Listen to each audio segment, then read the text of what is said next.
story, go to Justin's.com. Justin's, the official and exclusive championship trophy and jewelry partner of the American Athletic Conference. This volleyball season, celebrate your favorite school with Adidas, the official apparel provider of the American Athletic Conference. Shop the 2019 collection at Adidas.com. Adidas, creativity is the answer. Molten USA is proud to be the official ball of the American Athletic Conference. Molten congratulates the team to compete at the highest level and do so with integrity and sportsmanship. Connect with Molten at MoltenUSA.com and at MoltenUSA.com. Molten for the real game.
The American Athletic Conference Volleyball Tournament continues. Match number 2 of the day. It's the 4-5 matchup, Houston and Tulane, to cap off what has been an exciting day of volleyball. These two teams very evenly matched, and they'll square off once again for the 3rd time this season here in the first round of the American Athletic Conference Tournament. UCF already through to take on SMU. The winner of this one will take on the top seed Cincinnati tomorrow afternoon. Alongside Adam Johnson, the former men's national team member and 3-time All-American, Mike Lefko with you. Pleased to be here with you to break down what should be a thrilling game. 2 evenly matched teams, and Adam, 2 teams that split the season series. They split the season series, and you're going to see 2 teams, one a blocking team, one a defending team. Who knows what's going to happen, but you're going to see some good volleyball out there tonight. So what will be the key? And we'll start with a 5-seed Tulane for them to grab this match. The first key is defense, and Tulane's going to need to step up this part of their game to help give their offense more opportunities to score points. The second one is blocking. This has been a big part of Tulane's game this season. If they can continue this tonight, Houston will get frustrated and be forced to change their game plan.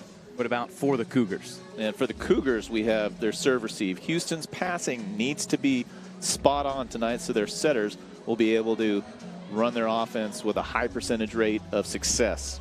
The second one, hitting percentage. This sounds obvious, but if Houston can limit their hitting errors, this will put more pressure on Tulane to score. And since we're talking about defense, I'm guessing your key player to watch will probably be a defensive player. I've got 2 defensive players. We'll start off with Kylie McCune, the senior libero, is one of the best liberos in the American Conference.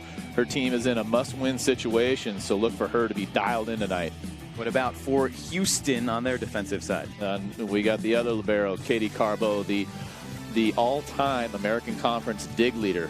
Katie thrives on these types of matches. So sit back and watch her put on a defensive show. Tulane and Houston each one on the other's home court. They'll play on a neutral site for the first time this season. Both finished 10-6 in conference. Should be a good one. We'll have starting lineups and the match coming up when we return here on the American Digital Network.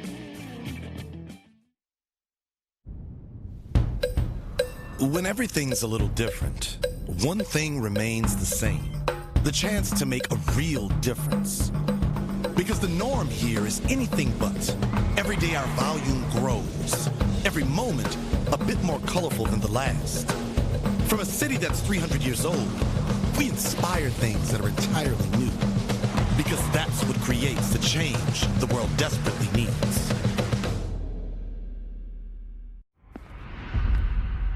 We're the visionaries chasing our dreams. Make a difference how we're living. Never routine. Conquer the impossible. Rise, break through.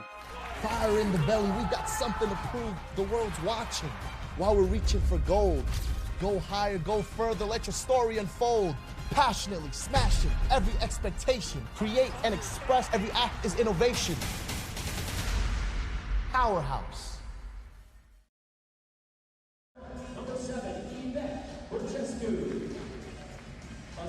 And before we get this one underway, let's go down to the third member of our broadcast crew and join Andy Wanter.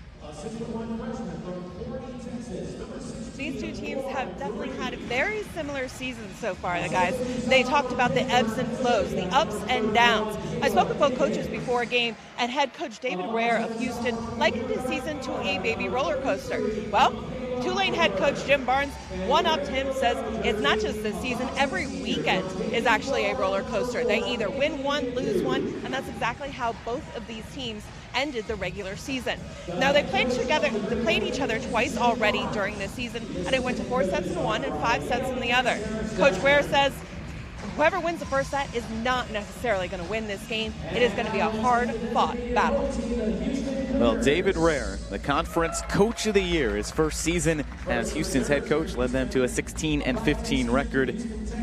And really, Houston, a little bit early on, they struggled a little bit, but then 10-6 in conference, very impressive. And Adam, this is a team that knows how to play matches down to the wire. Houston just never seems to be out of it. 13 5-set matches this year they've played. Well, and they should be the best in-shape team in the conference after all those 5-game matches. But you don't want to play them, but you at least know that you can win those 5-game matches. And David Ware, you see him right there. He has a history of building programs. Spent the past 7 years as the head coach at Arkansas State, where he was the 2-time Sun Belt Coach of the Year in 2015 and 2016. He's also won a couple of national titles at Blinn College, NJCAA national titles in 2008 and 2011. And he's actually in the Junior College Volleyball Coaches Hall of Fame, so he knows how to build programs. Jim Barnes, same thing. He's in his 4th season as Tulane head coach. Led them to an 8-win turnaround back in 2016 when he took over. And then last year, led the Green Wave on quite a run. An NIVC runner-up in 2018 when they lost at Iowa State. And he has seen a lot of good players come through his time at Tulane as well.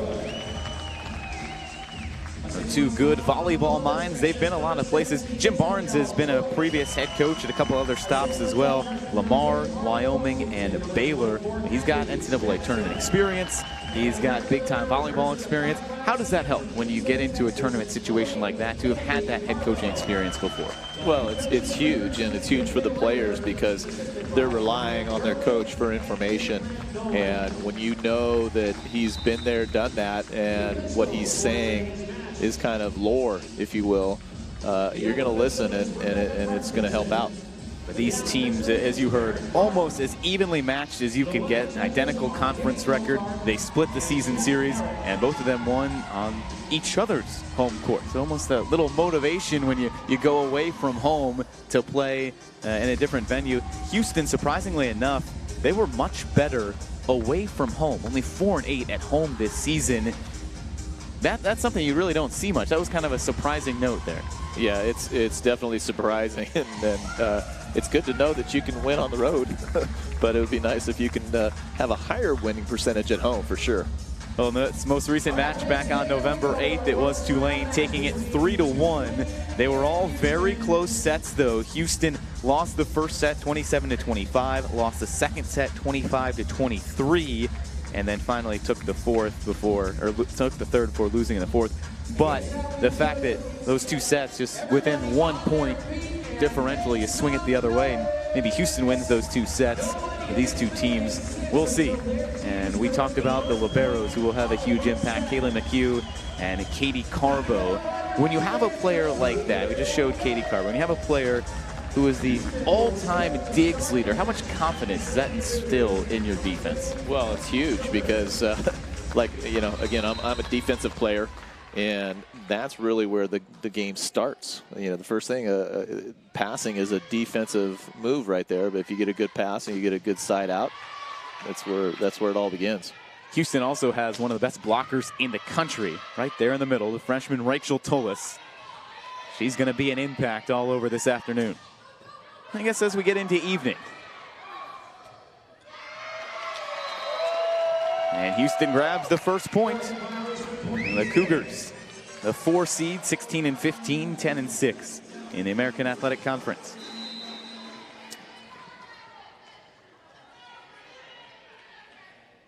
This is Kelsey Childers.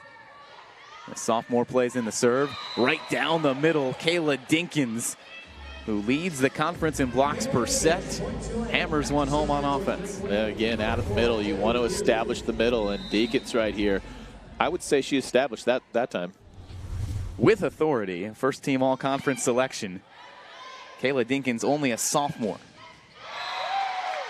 But Houston grabs one right back.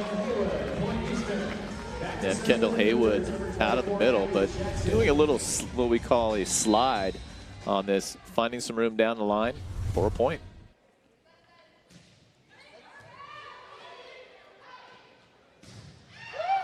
There's part of that impressive block by Rachel Tullis, but it was blocked out of bounds. And Lexi Douglas, man, she was doing a little dance trying to not get hit by that ball coming out of bounds. That was close, almost did. Lexi Douglas, very good. Another first team all-conference selection. And an indispensable part for Tulane. Only player to have been in every set this season for the Green Wave. You're not going anywhere without Lexi Douglas this year. That's pretty impressive. Not missing one. Yeah, leads the team in kills per set as well. There's Rachel Tullis, the star freshman getting involved. Second team all-conference selection.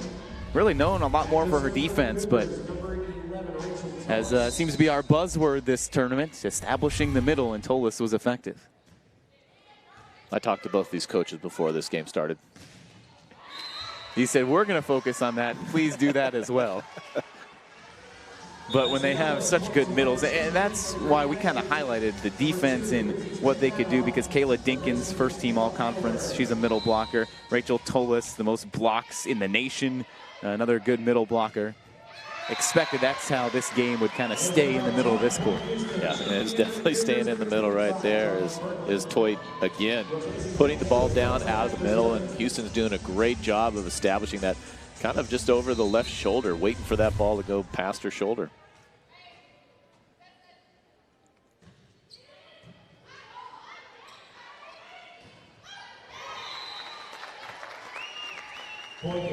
Tipped around, and the point to Houston.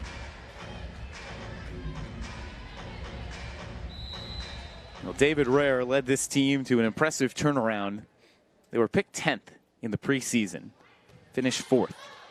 And Houston's 10 wins, the most since 2013 in conference. Now there's Lizzie Stefanoff, just a freshman, coming in and getting a quick point for Tulane. Again, the youngsters taking charge. Freshmen and sophomores all over the place making an impact this afternoon, and really throughout the conference this season. Tulane in position on that block. It was Dinkins who led the way. And Kristen Thompson on that one as well, putting a nice little hand up there.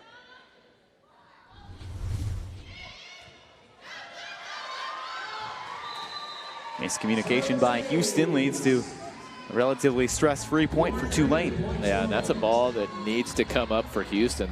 They need to, the outside hitter, Duncan, in that situation, needs to see that their setter can't get to that ball. She's got to step in. Service error by the Green Wave, first of this match. Back and forth they go. Tulane a narrow lead. This is a Green Wave team that really was surging down the stretch. They won 4 in a row before that season-ending loss at Memphis. And that dropped them all the way down from what would have been the 2 seed. He would have been sitting, not playing, and waiting until tomorrow to now the 5 seed. That's got to be fresh in the mind of Tulane. Certainly some motivation, perhaps, to the Green Wave. And Stevanov, again, kind of fun, not a strong hit, but just looked like almost like a rainbow loopy, as we would call it, right into the open area. Just played down in front of the end line. Nice spin to keep that ball in play. Happy birthday. Kayla Dinkins doesn't need any help, but she'll gladly take that one. On a big swing and an easy ball to finish. Those happy birthday balls, you gotta love them. They do seem fun. And swinging around is Isabel Toit.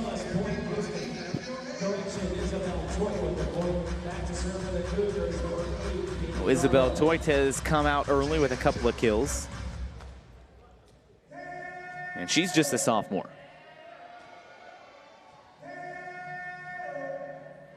It's funny because the public address announcer made the same mistake I did earlier. The hair is covering the jersey of Toit, so the 17 looked like the 11 of Rachel Tullis, and they're both very tall. They're both 6'1" middle blockers, but really it's Toit who's got both kills early on. Tullis is in there right now.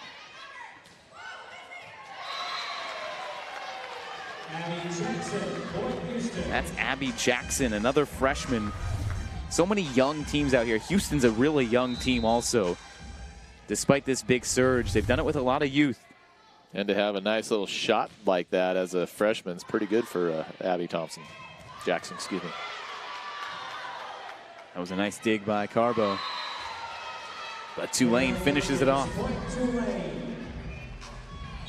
How about the pace of this set early on? We knew we'd see some good defense, but it has been rapid and back and forth. Yeah, we haven't seen as much defense as we thought we would, but, the game's still early, but that was a great put down right there by Dinkins. But the second service error by Tulane gives it right back to the Cougars.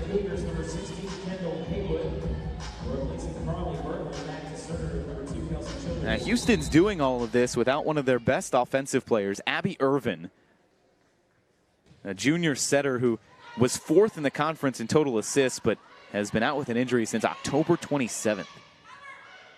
That's a big loss, but they have evolved and moved on without one of their better weapons.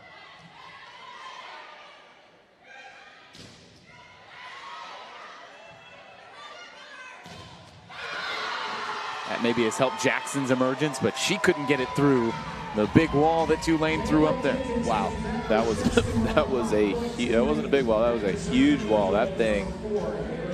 There's not much court left where that ball went down, and gosh, that's just, you want to make sure you get over the net, just like Dinkins did there. Kayla McHugh plays in a short serve. One of the best liberos in the conference, but with how good this conference is defensively, didn't even get an all-conference nod. We saw the libero of the year last match, Tulsa's libero. Houston has a second-team all-conference libero in Katie Carbo, and no more room for anyone else, although Kayla McHugh has been indispensable to this Tulane team. And she has, and will be going forward. Point Tulane. A couple of service errors for both teams. The Green Wave trying to get some breathing room. Well, Tulane's an interesting case. They probably can't make the NCAA tournament as an at-large bid. They have an RPI of 67. But at 20-9, you win a couple of matches and maybe boost your candidacy. Certainly another shot back at the NIVC where they were the runner-up last year is an option. So a lot of volleyball, it seems like, ahead for Tulane. Well, definitely, and it starts right here, and if they can win this match and just kind of take one step at a time, who knows? And we know they beat Cincinnati, the only team to do it in the conference this year. And that's who they would play next. Beat them 3-0, as you said, right? It was very impressive. Tulane they had the answer for Jordan Thompson. And really no one has had the answer for Jordan Thompson this year. But Houston has plenty to say about that still, as David Rare has some words to ask about. 13-11 right now for Tulane. Houston has been very good defensively, and Houston's going to challenge this one. And David Rare has already been an established head coach. So, when you get a new coach, sometimes you'll get a young assistant. Sometimes you'll get someone who doesn't have as much head coaching experience. Although it's his first year, what does having so much head coaching experience do to help a team like Houston grow just in year one?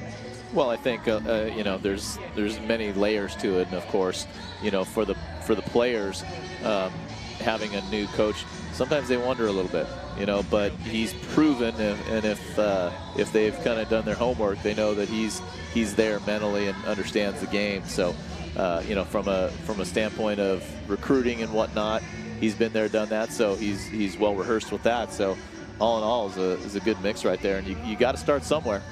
For more on that, let's go down to Andy. Well, I actually asked head coach David Rare whether or not he was surprised that he was named AAC Coach of the Year. He said, not really. Everyone loves the fact that I've taken this program from a slumping program to now competitive. It evens out the league.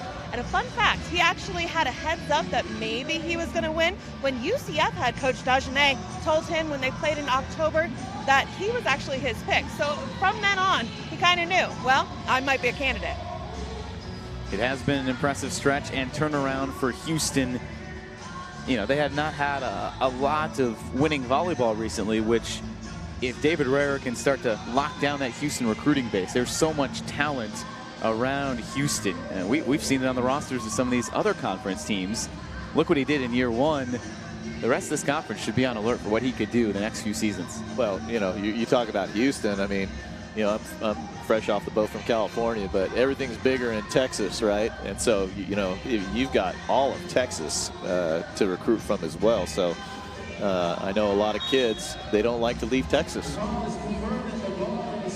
He has that built-in advantage then. A lot of good volleyball around the state of Texas. As with California, we won't discredit that. Probably, a little rivalry? You California guys think California has the best high school volleyball or young volleyball players growing up? It's hard, I was in a different scenario playing boys because there's, guys volleyball. There's not too much guys volleyball in Texas. Slim to none. But a lot of hotbeds for volleyball around this country. I mean, it's grown exponentially, and it's not going to stop. And it's a good issue to have if you're a coach. Where do you recruit? Well, maybe send them everywhere. Well, the point stood for Tulane, but Houston runs a play down the middle and gets one back. Yeah, Toy putting that down with some authority. Loving this little overpass right here. Everybody's getting out of the way. They don't want to get hurt. And right over the top of Kaylee McHugh. At least she's stuck in there. That's what you don't see a lot of.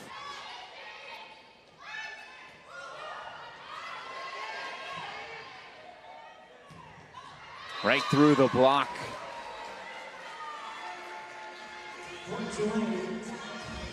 And Kristen Thompson on the right side there, just putting some Swiss cheese in the block of Houston. And we have an early timeout now by the Cougars here. 15-12 lead for Tulane. Kayla Dinkins has 3 kills. Lizzie Stefanoff with 2. And Lexi Douglas and Thompson, who had the last one, 2 kills. Kristen Thompson, 2 kills on 2 swings. So if it goes to her, that point ends. Out in 1,000 right now. It looks good for Kristen Thompson. Meanwhile, Kendall Haywood and Isabel Toit have 3 for Houston. The winner of this will play Cincinnati. For the Cougars, if they lose, their season's probably over. They're 16-15. Only 32 teams make the secondary tournament, the NIVC. But Houston did play Cincinnati very close when they played earlier this season. So that matchup, you can watch it here tomorrow, also on the American Digital Network after UCF and SMU. Today has been great for volleyball in this conference. Tomorrow should be even better with winners taking on the top 2 seeds. Yeah, it's always the second, the first day of the tournament, you get some games out of the way, and then the next level, the next layer, if you will, gets a little bit tougher, and I think people get heated a little bit more, and then there's then you've got these people up here, Cincinnati, who's like, they're yawning. I want to go to sleep. Well, Jordan Thompson wants to get going, sitting and watching a full day of volleyball before she gets on the court tomorrow. The unanimous player of the year in the conference. They might just name a new award for her. Instead of player of the year, it's not fair. Just call it the Jordan Thompson. That's not fair. That's how good she's been over the course of her career.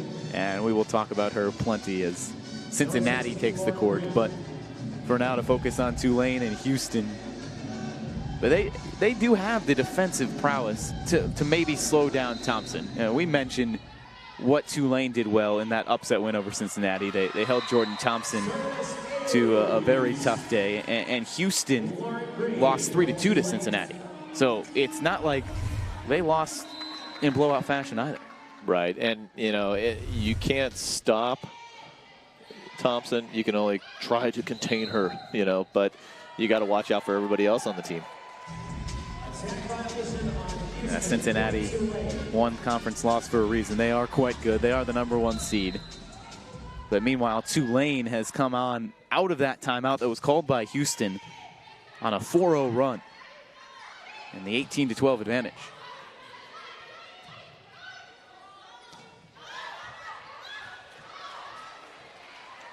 Good attempt by Houston, but Kristen Thompson had a good eye for where there was open court. And another timeout by David Rare.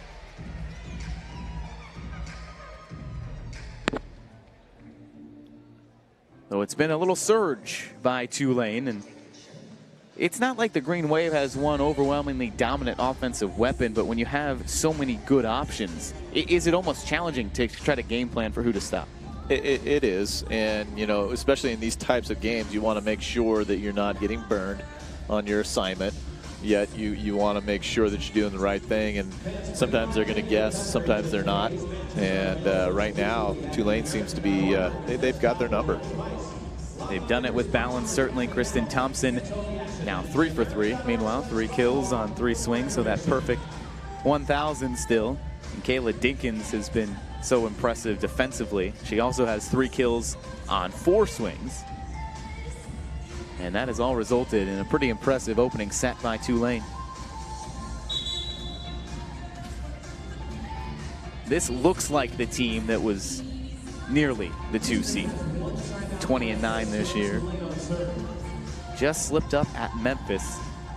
And it's something that Jim Barnes has kind of said for the Green Wave that, well, when they were playing, during the season, you played weekend matches. You played Friday, Sunday. You played those 6 sets. He talked about putting together those 6 sets they haven't always done because they followed up a win against Cincinnati with a loss against ECU. They followed up a 4-game win streak by losing to a Memphis team that's not in the top 6. So it seems like this Tulane team has talent, and they just need to keep it focused. Well, and sometimes you talk about the loss in Memphis. Sometimes that can really mess with your season. Well, Tulane doesn't seem like it has left them affected so far. So maybe that week off almost for the best. They played Sunday, now Friday here. So nearly the full week off for Tulane. And out to a 20-13 advantage. And they're hitting 500 in this set.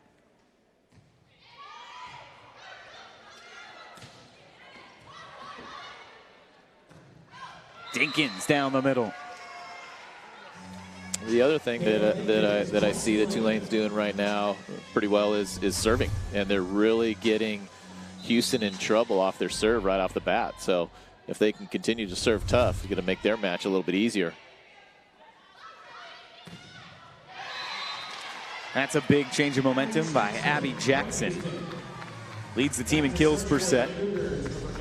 Has had that key hit a couple of times this set when Houston's needed it. Yeah, right. Abby Jackson hitting that right in front, or excuse me, right around the block there.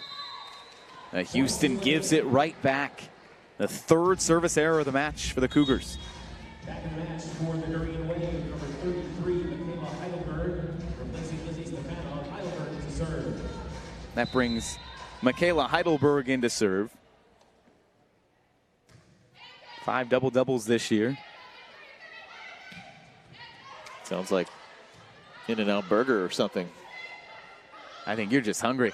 Oh, yeah. As we wind down on the first day of the American Athletic Conference Tournament.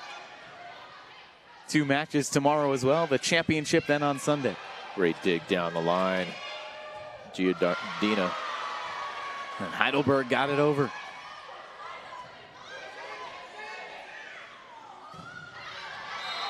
But a miss hit by Lexi Douglas.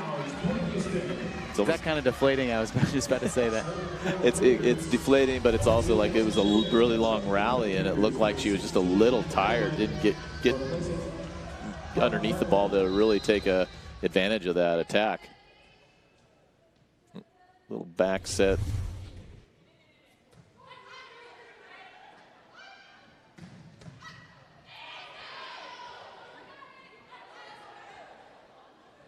Right back to Douglas again, a couple of times.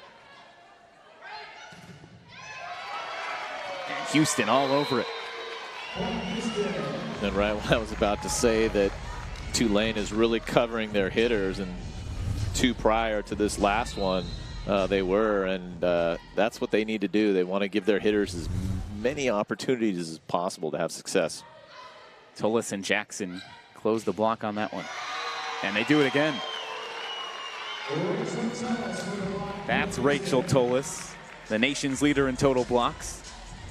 Back-to-back blocks here, and this is where when you can't get it past the block, you need to do something different. So I'm making a mental note and having to change their game. Yeah, 172 blocks for Tullis this season.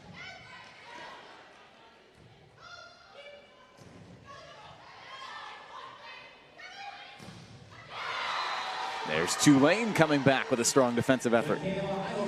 Kayla Dinkins right there saying, enough blocking from you guys. This is what we're packing over on this side. And what Tulane is trying to further pack in is a first set win. Oh, that might have been Lauren Green up there. I'm sorry.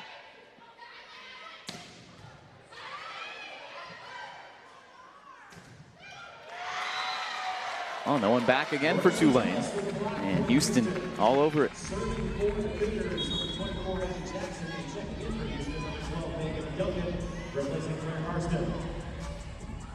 When these teams last met, the first set very close. In fact, went a little longer. 27-25. Tulane took the first set.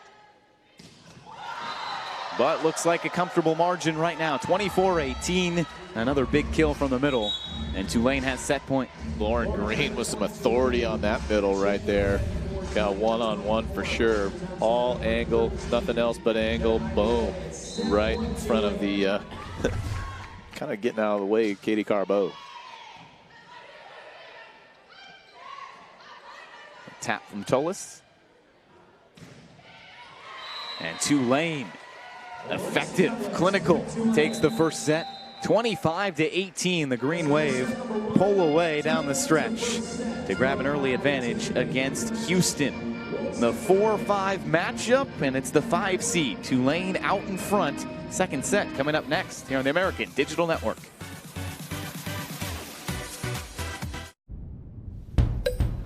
When everything's a little different, one thing remains the same: the chance to make a real difference. Because the norm here is anything but. Every day our volume grows. Every moment a bit more colorful than the last. From a city that's 300 years old, we inspire things that are entirely new. Because that's what creates the change the world desperately needs.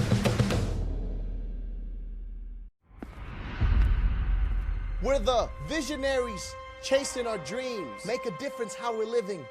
Never routine. Conquer the impossible. Rise, break through. Fire in the belly, we've got something to prove. The world's watching while we're reaching for gold. Go higher, go further, let your story unfold. Passionately smashing every expectation. Create and express, every act is innovation. Powerhouse.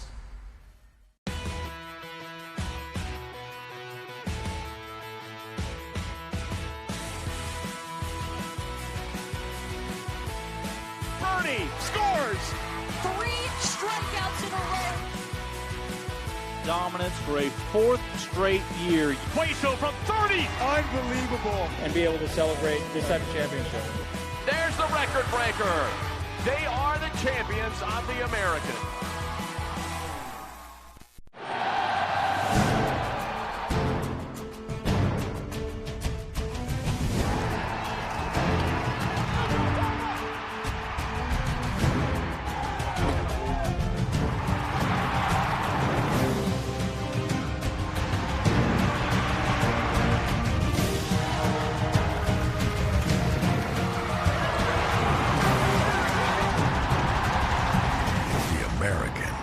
Undeniable. A strong defensive effort by Tulane in that first set. They take it 25-18, and for more on one of the better players defensively for the Green Wave, let's go down to Andy. I have got a story for you guys. It's all about Tulane's Kaylee McHugh. She's called the best competitor that Coach Jim Barnes has ever coached, and she comes by that volleyball know-how and competitive spirit. Honestly, that banner in the stands, the UCF National Championships from 1978, was won by her mom. Her mom, Aggie McHugh, played in 1978, and her dad actually was one of the assistant coaches on the team at the time. Don't worry, they had met beforehand. And the only reason really that Kaylee chose Tulane instead of UCF is because she wanted to play beach volleyball as well and didn't want to just follow in her parents' footsteps going to UCF. Wow, what a connection there. Now to be back here at UCF, and certainly can understand that, wanting to make your own path and not be stuck in your parents' footsteps. But McHugh has been impressive, and she will be remembered as one of the better players now to ever come through Tulane. Set the season digs record in 2018, 626 digs. And a cool connection now that she's back in Orlando here in her senior season. Yeah, that would be tough to follow in your parents' footsteps. You know, I guess I was lucky from that standpoint. My kids didn't play sports. I mean, they played sports, but didn't get to the level. Yeah, 3-time All-American. I think that would be kind of tough to follow for your kids, huh? Yeah.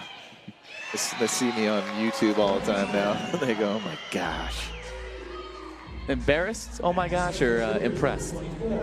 You know, I think they're impressed deep down, but they're not going to show it. Right, that's true, that's true. 1-0 lead for Tulane. Houston the first point though. Big swing by Lexi Douglas, sent it flailing into the Houston bench. I thought she caught some fingers on that one, but apparently not. And not enough to give it a look. Probably too early to really waste the challenge on that. Definitely hit some fingers on that one. Yeah, Lexi Douglas is about 12, 13 feet off the court. Really didn't have a great opportunity. Just kind of hit it in the block, and sometimes you never know where that ball is going to go, and it fell on Houston's side for a point. 4th kill for Douglas. Diving attempt by McHugh. Couldn't get it up.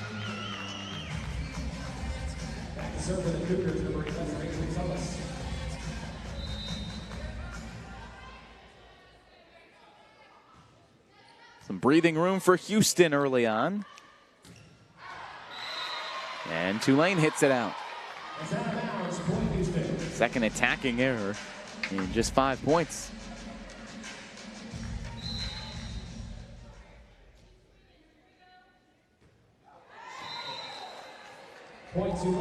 Back and forth. Wow. Did you see that? That serve was under the net. Whoop, whoop, whoop. Sometimes it just happens like that. I guess so. They're trying for the rare teammate assist off the back and over.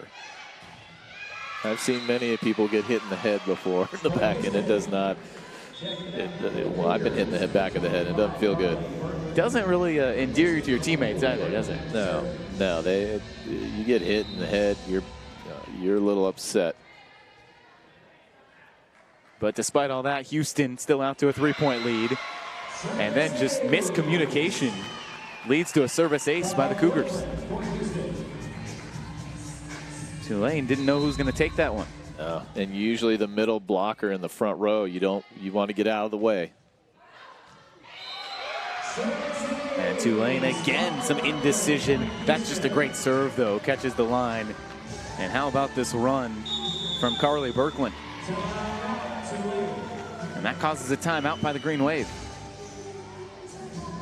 Birkland has caused two teammates to almost back into each other. She hit one right on the line. And Houston has its largest lead so far of this match. And you know, it's as easy as it says, a serve can change the game real fast. And if you get into a roll and a rhythm, you know, you can rally off a bunch of points real fast.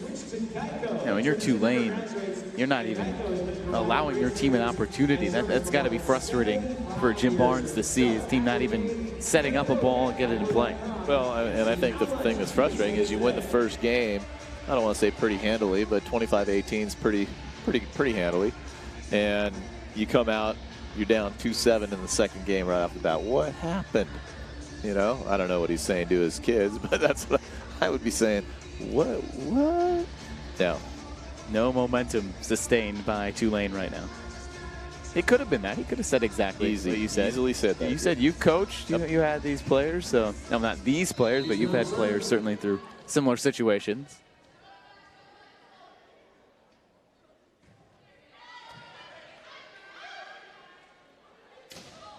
Well, Tulane gets one back over out of the timeout.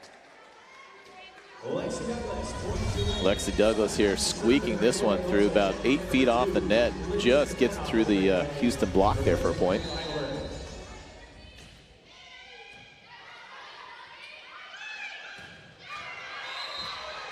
Hit out. Tulane strings together a couple of points. I was just about to say Tullis, but that was Toit. And it looks like we might be getting a challenge. I think so, yeah. So I kind of hesitated to say Tulane got the point because there was some indecision and then everyone stopped. But it is funny how these timeouts, teams have come out so motivated out of them. Not like they weren't playing well before, but as a coach, strategic. And I guess it's reassuring that your team has listened and reevaluated themselves and done what you asked them to do out of that timeout. Yeah, and sometimes, you know, again, if the call was out and the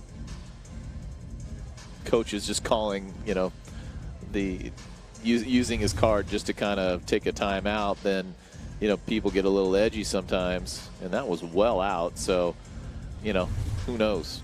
Maybe it was a touch. He's thinking it was a touch off the call. You know, but that was a good 1.5 feet out of bounds. Oh, it's a touch. Okay. The net. Yeah. It was a touch right at the net. Yeah, it did fly way out, but was altered by Tulane there. Let's see. Oh, man, I didn't see her finger. She kind of groaned a little bit when she turned around, right? Grimaced. Maybe that was the evidence. Right there. Stefanov, her face reveals, and Houston gets that point, gets another one. I guess these kids, the coaches these days aren't teaching these kids how to just have a blank face every time. No emotion, poker face, because replay's watching. I touched it. I'm sorry. I touched it. I netted. That's Jenna Ibieta, the setter, who drops over that one for the point. But brings Lauren Green back on the serve. Tulane had a good run behind her in the first set. Green's a freshman out of Forney, Texas.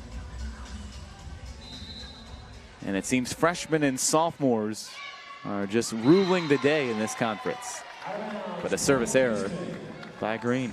To serve for the Cougars, number 8, Katie Carbo.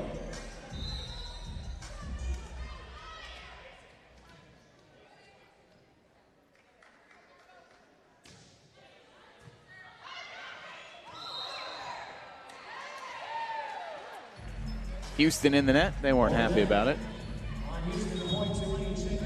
Point to Tulane. Number 7, Yvette Marchescu, Jardina back to serve.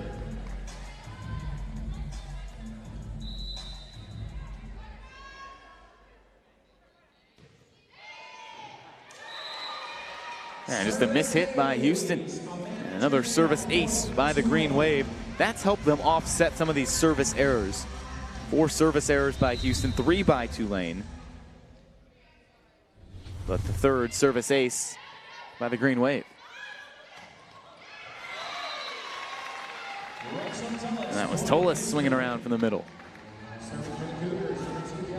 Yeah, it seems that this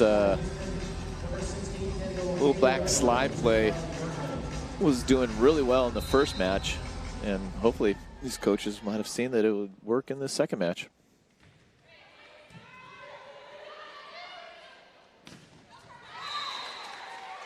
Yvette Marchescu hammers one home.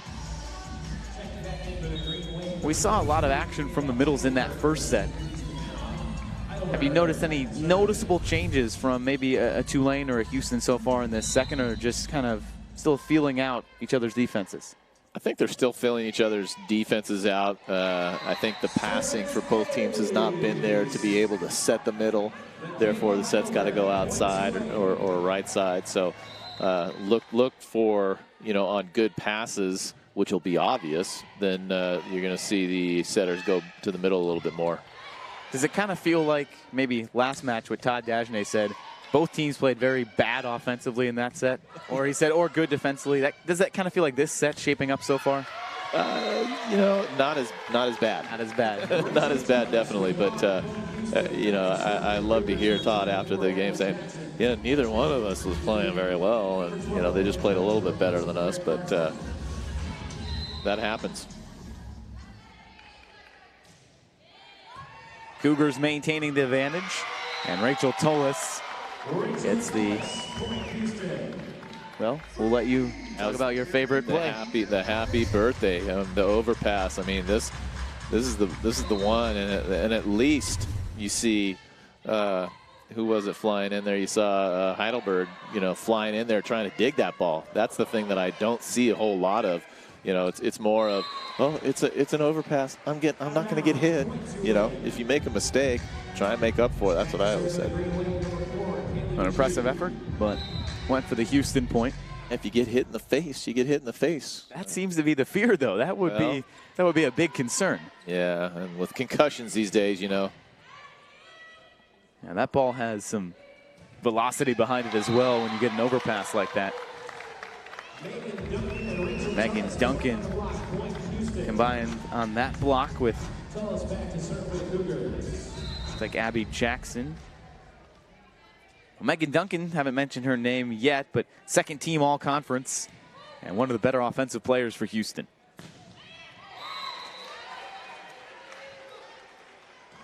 We have talked about Lexi Douglas a lot. She delivers again. Yeah, Lexi's been pretty solid on the outside. Again, putting that ball right in between the Houston block.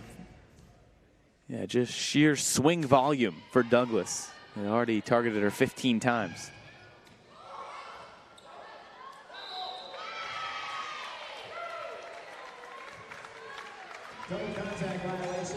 Violation by Tulane. Point to Houston. Double contact by the Green Wave. And that all started by a nice little off-speed shot by Megan Duncan on the right side. That brings in Abby Giles. She serves for the first time.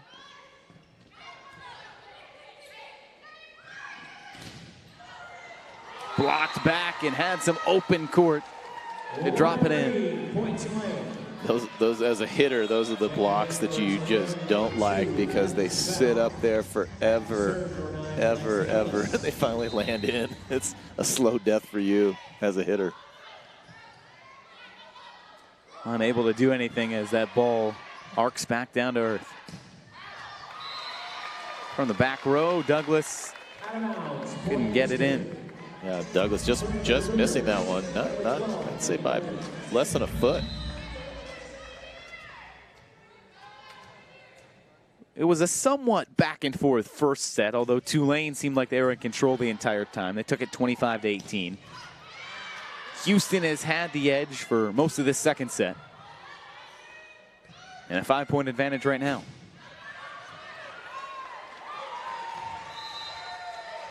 But the point back for Tulane. Guys, as good as Katie Carbo is on this last dig, I don't know if we're going to get another shot at it, but boy, I sure like to see her take two hands on that ball, you know, instead of one.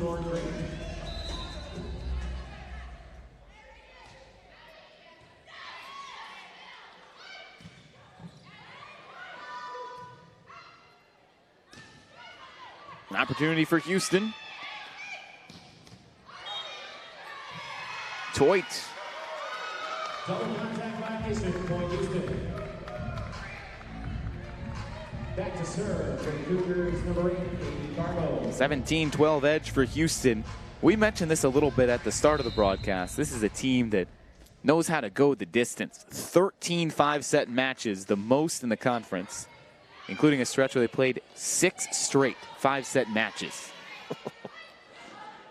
I think in my career, maybe I had 2 5-set matches in a row. I mean, yeah, they did it from September 21st all the way through October 6th. So a good chunk of that coming in conference as well. And Houston looks like a team that's just ready for the long haul right now as they start to pull away in this second set. That Abby Jackson right there just shutting down the line of Tulane and putting it back in for a point. That forces the Jim Barnes timeout. Well, both of these coaches know how to make the quick turnaround. Jim Barnes did that in his first year, went from 11th to 5th. And David Rare, the current conference coach of the year, did that this year when they were picked 10th, and he brought Houston to a 4th place finish. Tulane 20-9 on the season. Just had a little more luck in the non-conference. And Jim Barnes, you would think, because it's his 4th year, has a little more experience and a little more of a grasp on his team. While Houston still a lot of pieces, a lot to do, right, for a first-year head coach to get everything moving and in sync in his first season. Definitely, but sometimes it's just like a new partnership on the beach. A perfect example is when I hooked up with this guy named Ricky Ludes, who's now coaching out at San Diego. We won our first 3 events. It's just that fresh, new look, if you will, and sometimes that can be as easy as having a new coach. And it's helped Houston, at least you think from a mental standpoint, during all these 5-set matches where they've been very effective. An 8-5 record during these. So they've gone to a lot and they've won a lot. But Tulane, like they did earlier this set, out of the timeout, wins the first point.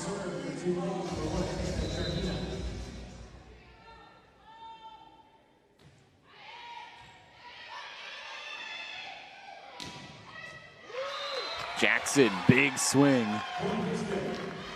Able to get the point. Deflected off of a Tulane player. Yeah, and that's, you look at this, Jackson's nice shot, but you look at you look at the defense right there, Douglas, and a little slow on that defensive move right there.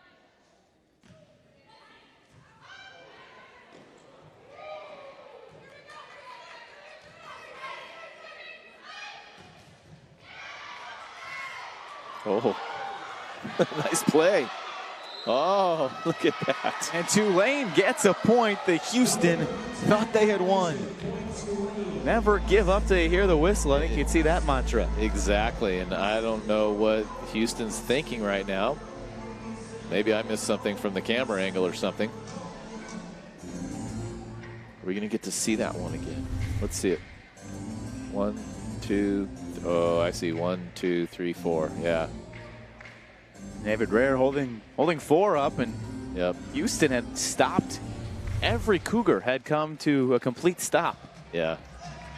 And you're going to get those types of calls. I mean, that was a bang call. You know, we didn't see that right off the bat, but in slow motion you can see, and you know, Tulane's benefiting from it. But you're going to get a bad call. You're going to actually, I tell my kids, you're going to get 5 bad calls in a set. Deal with it.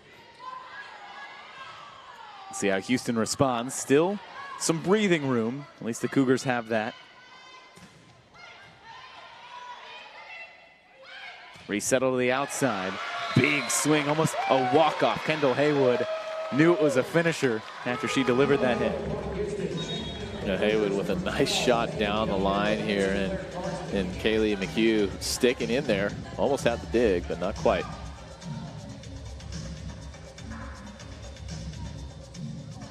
We have some.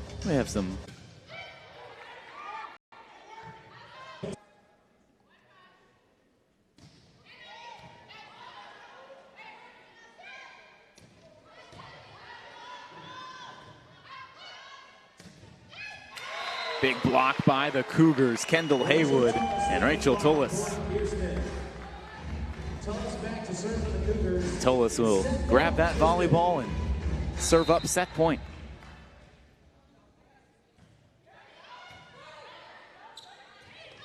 Oh, off the head. That's a great turn right there. Wake up, Kelsey Childers.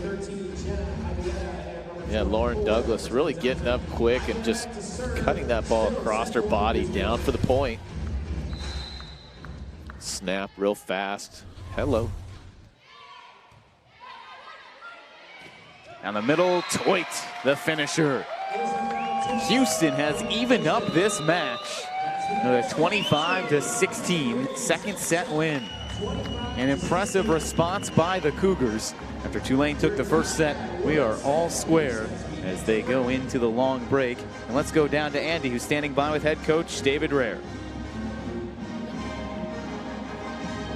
Coach Rare, you called and said that whoever wins the first set isn't necessarily going to win the game. We've already seen the ups and downs. What do you tell your team now? We just got to find the way to stabilize the game a little bit. We made a lot of errors in the first set and cleaned it up a lot in the second set. It's just a matter of now what's the third set going to be. This is normally a back and forth affair, so we'll just see what happens to it. You mentioned to me before the game that Abby Jackson was going to be starting for the first time again. How important has she been already? Huge. I don't know her line right now by heart, but she's doing really well and at least disrupting a lot. So we just got to get everybody else to contribute with her. Thanks, Coach. Good luck. Thank you.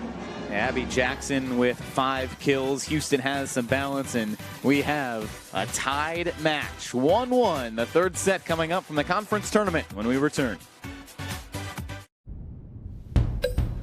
When everything's a little different, one thing remains the same. The chance to make a real difference. Because the norm here is anything but. Every day our volume grows. Every moment a bit more colorful than the last. From a city that's 300 years old, we inspire things that are entirely new. Because that's what creates the change the world desperately needs.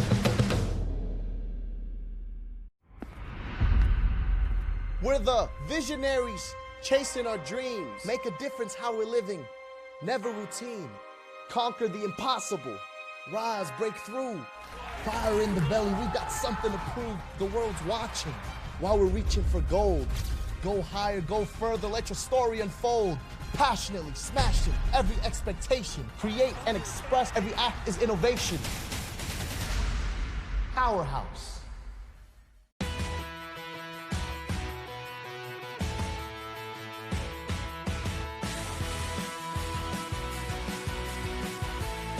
Birdie scores! 3 strikeouts in a row. Dominance for a 4th straight year. Hueso from 30! Unbelievable. And be able to celebrate this type of championship. There's the record breaker.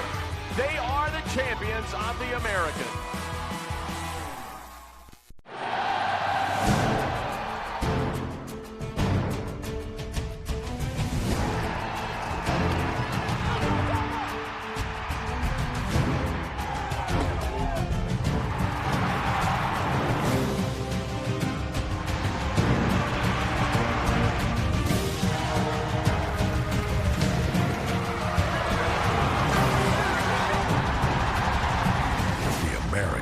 be undeniable.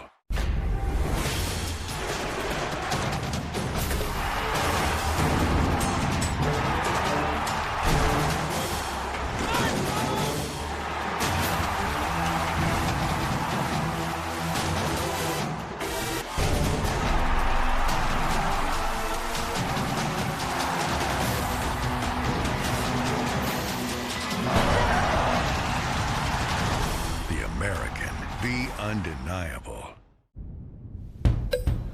When everything's a little different, one thing remains the same: the chance to make a real difference. Because the norm here is anything but. Every day our volume grows, every moment a bit more colorful than the last. From a city that's 300 years old, we inspire things that are entirely new. Because that's what creates the change the world desperately needs.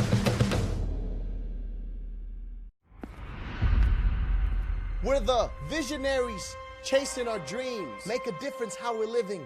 Never routine. Conquer the impossible. Rise, break through. Fire in the belly. We've got something to prove. The world's watching while we're reaching for gold. Go higher, go further. Let your story unfold. Passionately smashing every expectation. Create and express. Every act is innovation. Powerhouse. That's at 8 p.m. We're tied, one set apiece. We heard from Houston's head coach. Let's go down to Andy, who's standing by now with Tulane's head coach, Jim Barnes. Coach, it was exactly how you and Coach Ware called it. It was going to be up and down. It was going to be back and forth. What did you tell your team to get them settled? You know, we can't allow the runs of points to happen in a row. We got to be tougher, turn around and get that pass up to the net so we can run our middle. And, you know, they served tougher in that second set. So they kind of flipped it on us on that, and so we got to get back to passing. Pre-game, you said Kayla Dinkins was the most physical player in the league. Has she been proving that today? You know, she is when we can get her the ball, and that's what's key, is that we pass more consistently so she can get the ball on offense, and defensively she's going to get our blocks. Thanks, Coach. Good luck. Thank you. All right, thanks, Andy. Yeah, this one all square, but if you're Houston, because you won that second set, do you almost feel better about a 1-1 match right now than Tulane? Yeah. Or not at all? Yeah. Well, yes and no. Yeah. I think that, you know, honestly, I think that Houston's going, hey, Tulane did not play all that great. We did. We upped our game. Tulane wasn't playing, so let's make sure we keep our level right where we were.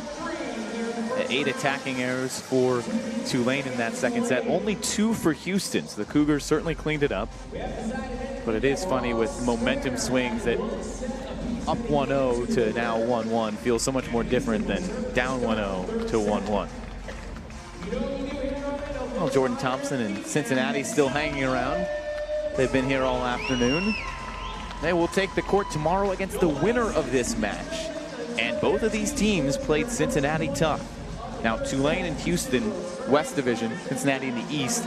So they only played them once, so it's not like you're overly familiar, which maybe is a good thing for the underdog team who will advance to face Cincinnati.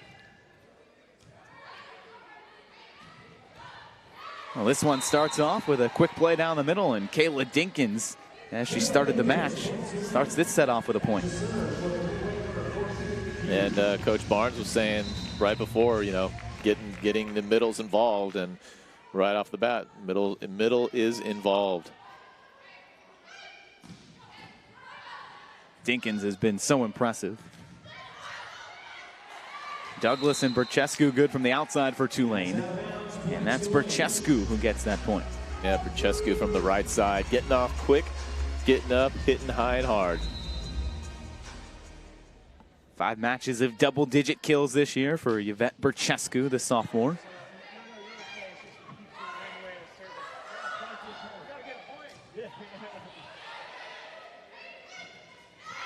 And hitting right through the block is Rachel Tulleth. And that was a great play right there. Good camera angle from what we had. Tulleth getting that ball right in between the middle blocker and the right side blocker, trying to help. Point for Houston.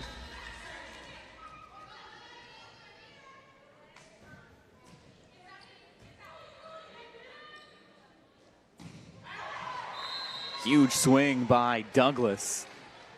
Everyone yelled out, but Tulane knew that there were some fingers that were broken at volleyball. Maybe a broken fingernail or something. But if you see one flying, it's probably a good indication that the defense did touch that ball. I had that one time where I hit a ball down the line and the guy says no touch, and his pinky was dislocated and pointing in a different direction. I'm saying, look at this guy over here. Are you trying to tell me that wasn't a touch? Before replay review, definitely easy there and with that evidence. So his pinky was probably pointing at the official, right? Because it was bent that way? Yeah, pretty much. So I was a little grossed out.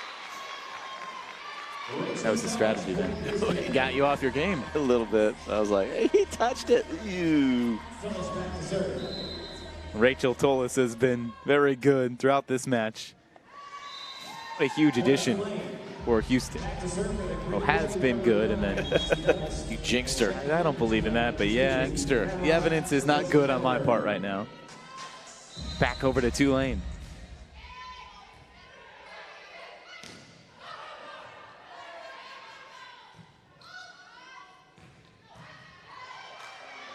Good dig by Jackson, but Tulane solid at the net.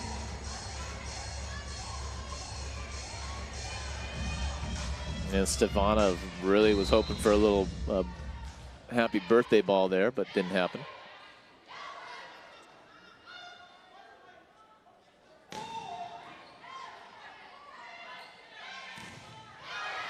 Big swing, got it through the block. Megan Duncan, just sheer will, hitting it through.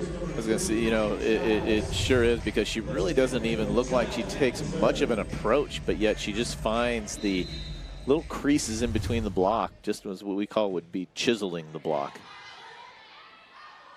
Wore it down for that point, and Houston trying to come back, but Stefanov has been very strong this set. She gets the point for the Green Wave. Nice outside down the line shot for Stefanov.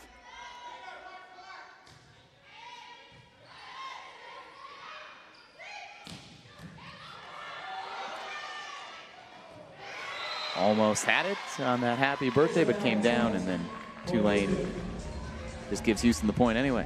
Yeah, Toit there, just instead of going up hitting it, just kind of redirects it as a blocker for a point.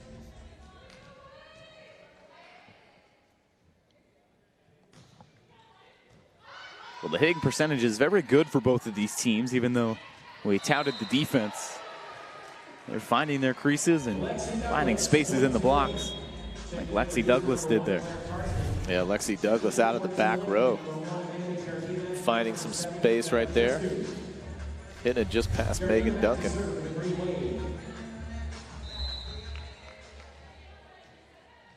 That brings Amanda Giardina back there, one of a couple of setters that Tulane uses. Giardina has 11 assists so far in this match. And Abby Jackson has been very impressive. For just a freshman, boy, coming inside on that last play right there, beating the block, down for a point. Out of the players who lead Houston in kills right now, Toit, Tullis, Jackson, and Haywood, none of them older than a sophomore. 3 sophomores and a freshman. That future looks bright offensively for the Cougars. But in the present, it's Tulane trying to grab a 2-1 set advantage.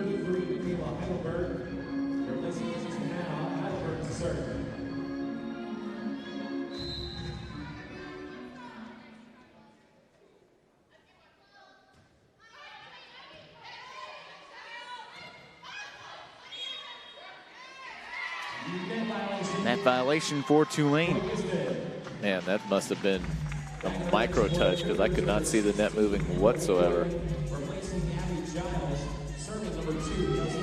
Closes the gap a little bit for Houston.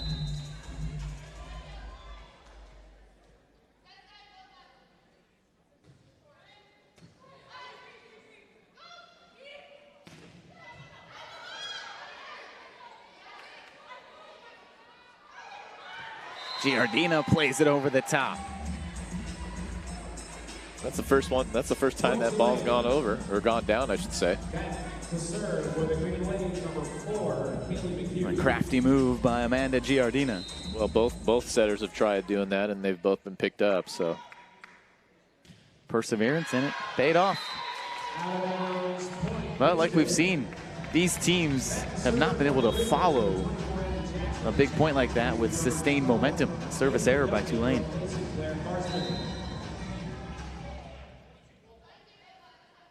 Fourth service error by the Green Wave.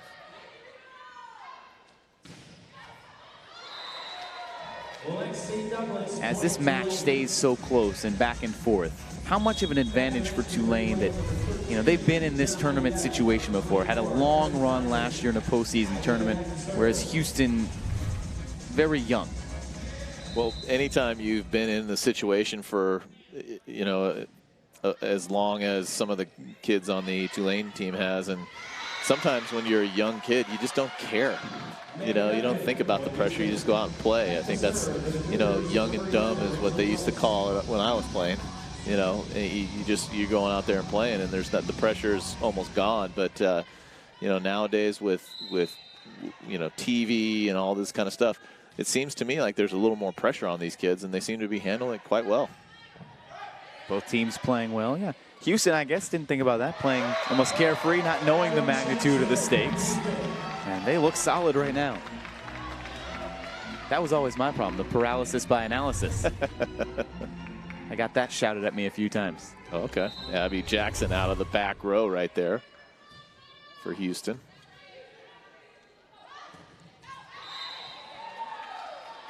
And a good hit by Lauren Green.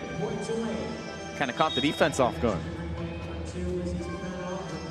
Lauren Green doesn't look too tall out there, but boy, she's pretty quick.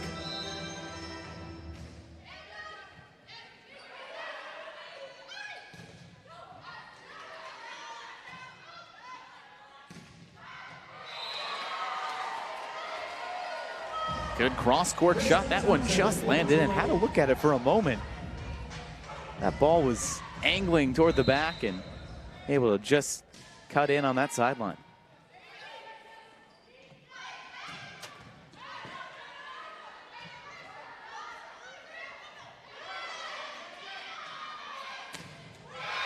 Big block by the Green Wave. Green and Thompson push Tulane out to a 5-point edge. And they're really connected on this block right there, and Thompson just taking away that line.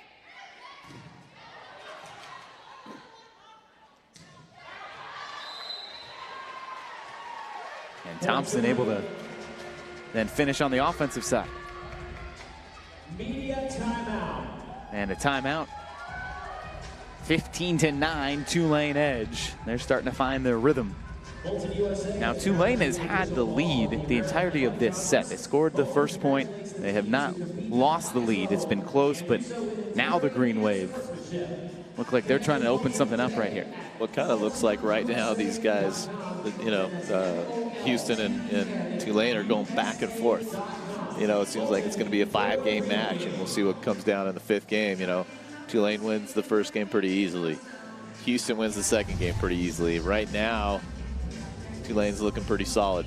And here's what's at stake. Earlier this afternoon, UCF beat Tulsa in 4 sets. They advance to take on the 2-seed SMU tomorrow. The winner of this match, Tulane and Houston, takes on the top seed Cincinnati. The Bearcats were nearly perfect in conference, 15-1 this season. The only loss came against the Green Wave. So some intrigue abound if Tulane advances. And if Houston advances, they took the Bearcats to the distance back on October 20th. A 3-2 loss against Cincinnati. And we kind of mentioned how when Jordan Thompson struggles, Cincinnati struggles. Well, Jordan Thompson didn't have one of her better matches because Rachel Tolis for Houston had 17 blocks. Conference record, 17 blocks. And in the sets that Cincinnati lost, they were held to 158 and 0, respectively, for their hitting percentages. I would say she was in the zone. That's what Houston's going to need. That's what Tulane would need. But first, they got to figure each other out. And you see a lot of smiling faces on the Tulane side right now, of course. They're playing some good ball.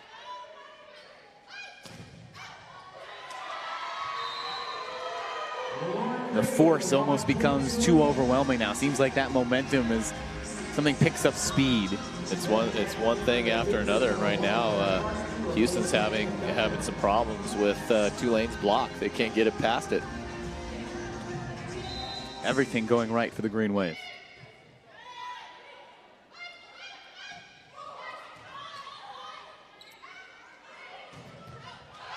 What a great dig by Carbo.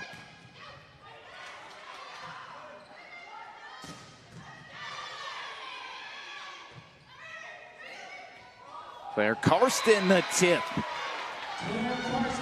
Claire Karsten, the senior from Houston, gets involved for the first time tonight, and in a big way.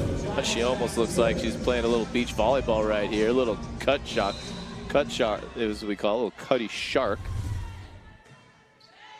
That was a perfect look by Karsten.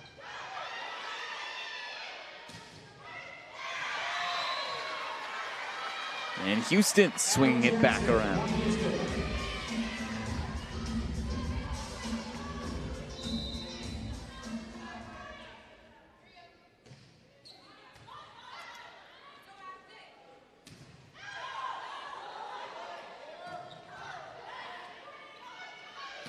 From the back row, Jackson got it tipped away.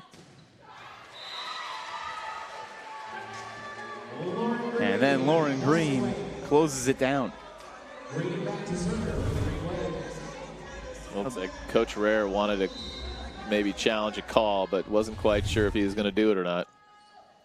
We heard Jim Barnes say Tulane just, they didn't play very well in the second set.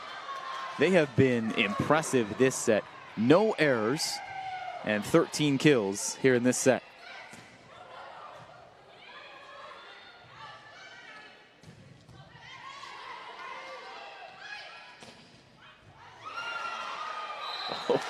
Almost. Impressive effort by the Green Wave, but a needed point for Houston. Boy, when you see those middle blockers in the back row putting up their hands to try and set the ball, you just hold your breath for a little bit. We saw a pretty good one, though, from UCF last match. I think it was, Narissa Moravec had a good attempt. Houston has won 3 points in a row. Yeah, Abby Jackson on the outside there, causing a little havoc for Tulane. Needed to call timeout. It's gotten close, but really this match, set 1, set 2, and now here in set 3, it has felt close, but one team has kind of been in front the entire way. And it kind of seems like, after the first game, they Houston comes up with their game plan and it works really well and kind of takes off. And then Tulane loses that, they come back, they regroup and say, this is our game plan, and now they're taking off in this third set. No one has had that counterpunch. No one has been able to adjust mid-set, and it just, they're just that good. Or to potentially win consecutive games. Yeah. Would be the sign of extreme balance as well. As we thought, when you have the 4-5 matchup, you have teams with identical conference records. It just came down to a tiebreaker to give Houston the 4 seed over Tulane. And that's what we're getting. Pretty evenly contested match. Although there haven't been a lot of lead changes in any particular set. Houston on serve after the Tulane timeout. 3-1 timeout. But what is impressive, and Houston has not been able to match this, Tulane hitting 520 for this set.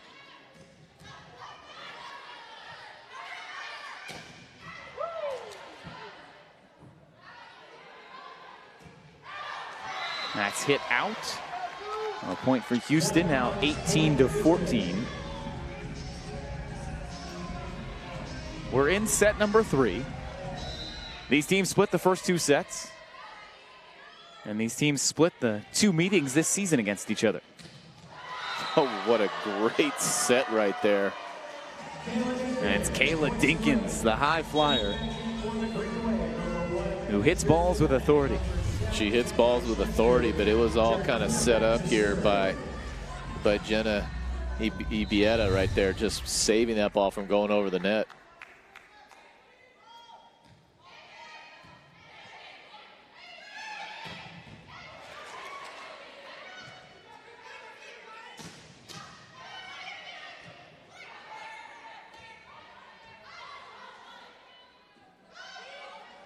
To the outside, Carbo a dive, and Houston keeps it alive.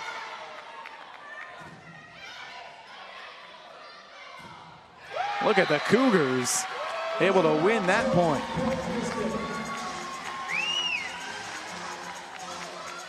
And Toit getting up quick on that one, and those are the types of plays that can turn a set around. Real quick off this ball, just getting it past the left hand of Dinkins.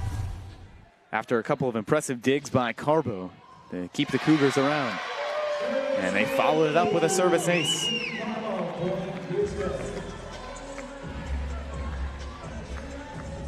Carbo, the NCAA active leader in career digs, and the conference's all-time digs leader. 2,389 she wrapped up her regular season with. That's a lot. That's a lot of digs. Another one right there.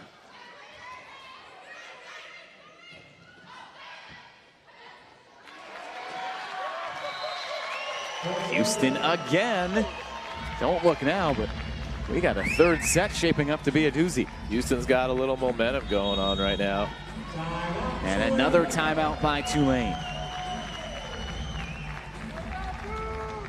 After we had just mentioned how it looked like the Green Wave, this would be their set. The teams traded off back and forth. Tulane had a 7-point edge.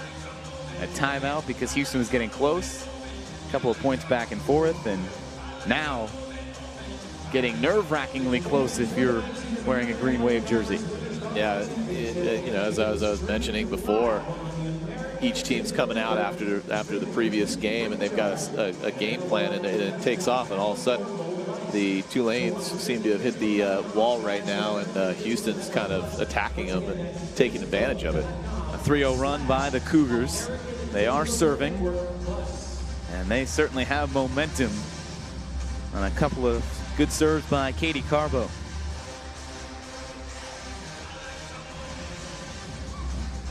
Isabel Toit and Abby Jackson have combined for 9 kills apiece. And out of the middle, Toit's hitting an efficient .571. David Rare, already named the Coach of the Year. How far can he take this team in the postseason? If they win this one, the Cougars get a crack at top-ranked Cincinnati, who was very impressive in dismantling the American Athletic Conference.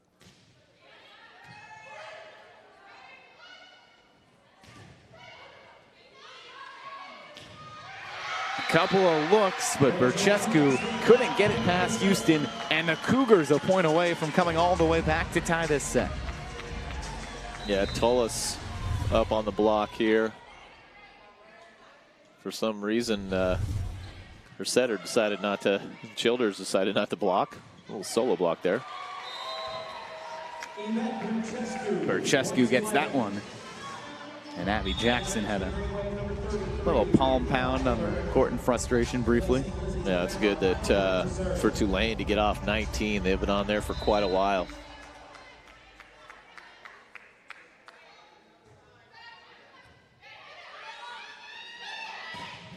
Jackson answers right back. Wow.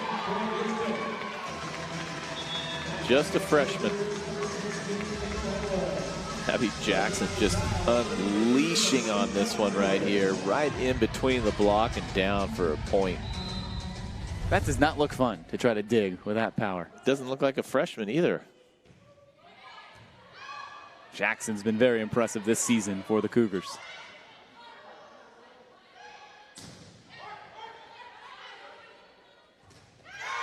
Down the middle, Dinkins hits it into the net, and Houston has tied this set.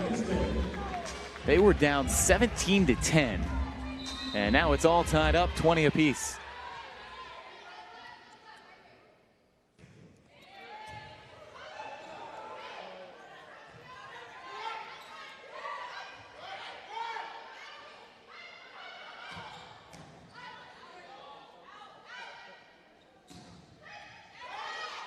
Carbo runs up, sets up the back row. Douglas to the outside, miss hit. Houston has the lead. The first time this set that Houston has the lead. Yeah, Lexi Douglas looks like she got a little underneath this ball on the outside. Kind of what I would say hit it with her wrist and just kind of fluffed it out of bounds.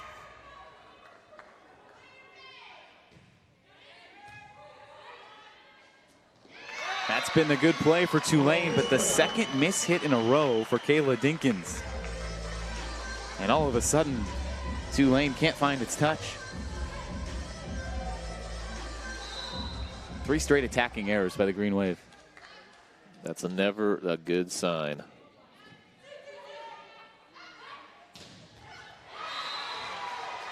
Rights the ship, Yvette Burchescu. A big swing and a much needed time for Tulane. Burchescu says not 4 times in a row.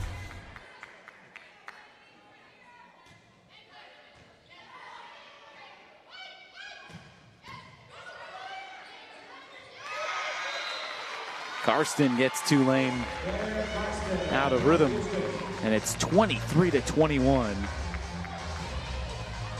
Houston now eyeing this set after being down pretty much the entirety of this third.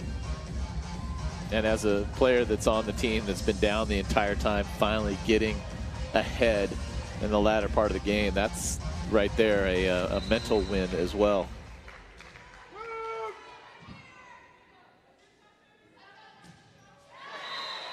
Just like that. Costly service error by the Cougars. Yeah, at least there's the only difference in that one is at least they're ahead. Of course, that you always want to make that serve so you can try and score a point, but you're still up. You're still up. Jenna Ibieta plays it in. And Tulane can't get a clean dig, and it gives Houston set point.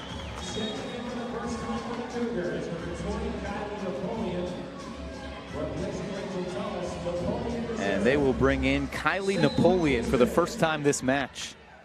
A 5'6" defensive specialist.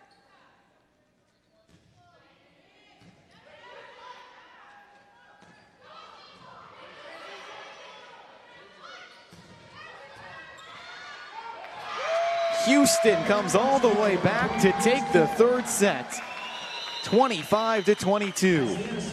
What a rally by the Cougars. They trailed 17-10. They storm back, and this match has just drastically shifted in favor of the Houston Cougars. We will see what happens in set number 4. Houston eyeing a berth in the second round when we return.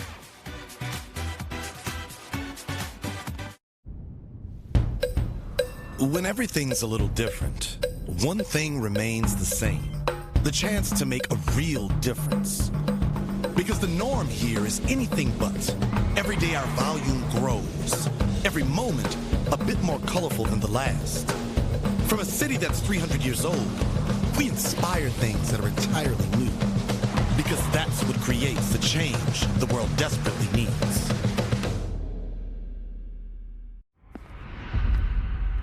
We're the visionaries chasing our dreams. Make a difference how we're living. Never routine.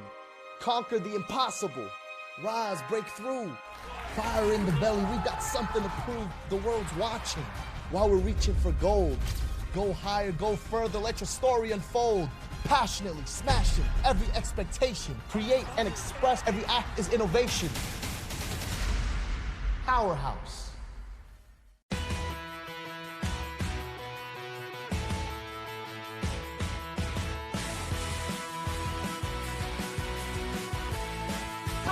Scores! 3 strikeouts in a row. dominance for a 4th straight year. Hueso from 30. Unbelievable. And be able to celebrate this type of championship. There's the record breaker. They are the champions of the American.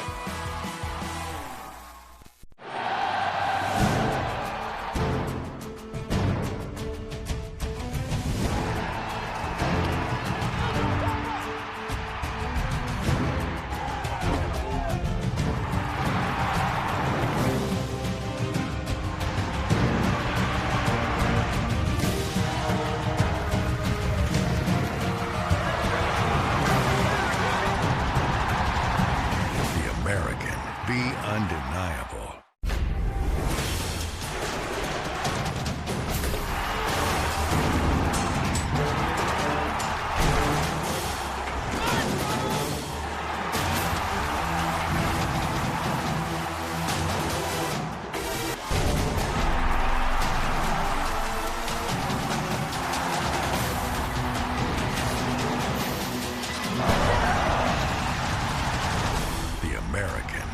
Undeniable. Tulane led for most of the 3rd set, but it's Houston that has the 2-1 lead. And let's go down to Andy for more.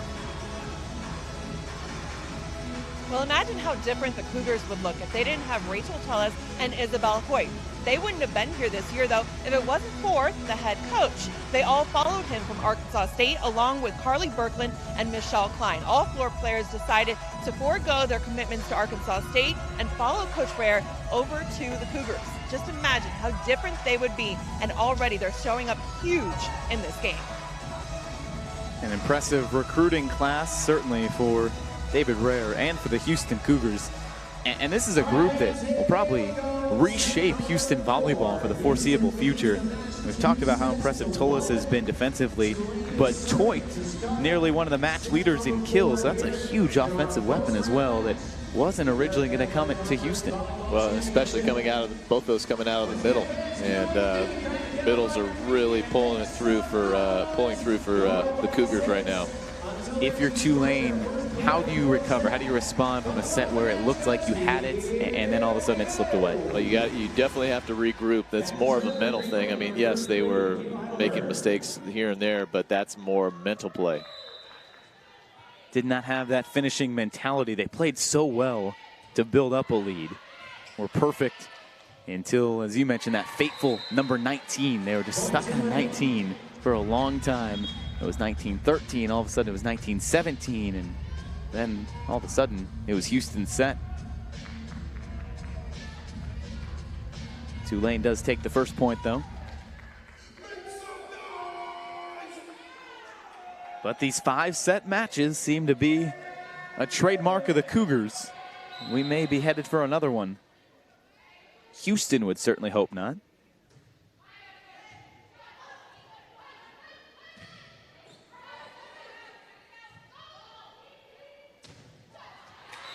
There's a big swing by Yvette Berchescu, who has been very solid this entire match. Berchescu also putting up a huge block over there on the right side, giving Houston some trouble.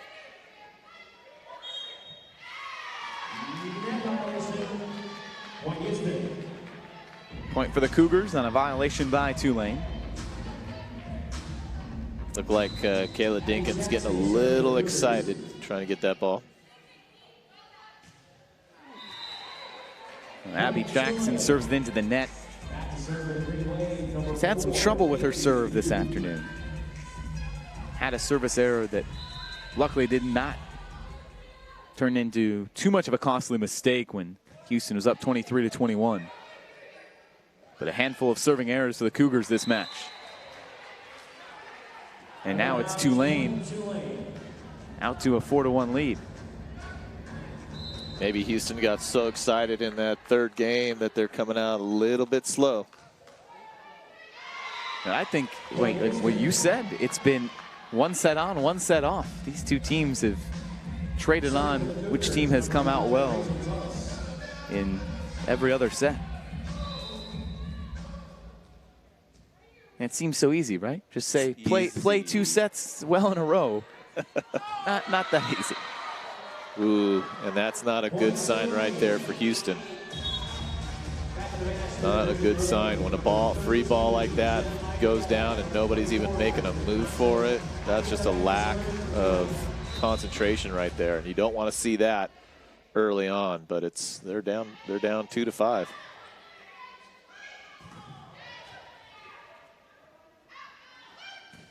Lexi Douglas has found the stroke, and Tulane has jumped out. And a little play like that overpass with, nobody going for it. That's just something that, as a coach, you don't want to see.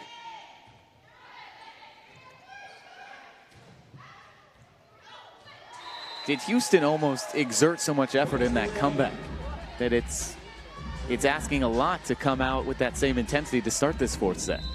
Well, you would hope not, but maybe that's the case. I mean, they just exhausted themselves coming back and winning that game, but maybe they'll do the same thing this set as well. That could be a start. Isabel Toit into double-digit kills now. Getting it just past the right side block there. Kristen Thompson down for the point.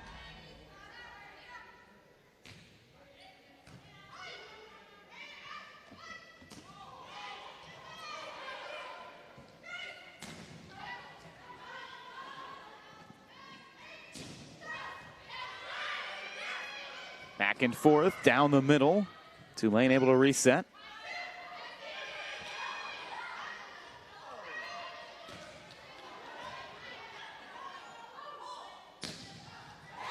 What a big swing by Lexi Douglas.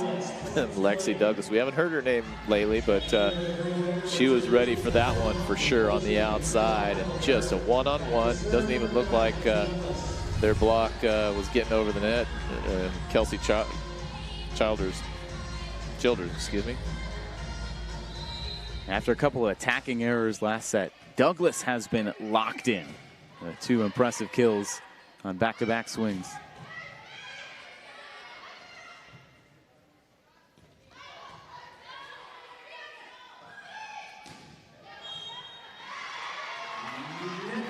Net violation by Tulane.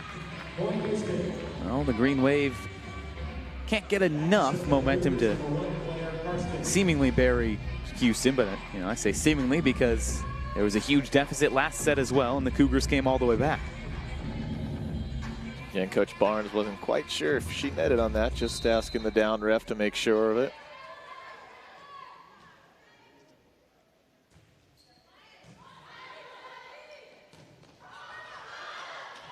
Oof, that one looked down. That little late whistle, but that was down despite Carbo's best efforts. Better late than never on those calls, but sometimes we'll check it out right here. Yeah, definitely down, and we might be able to see the down referee maybe make the call, but if the referee up top can't see it, they'll. Oh, he was looked like he was making that call. It was good. Huh.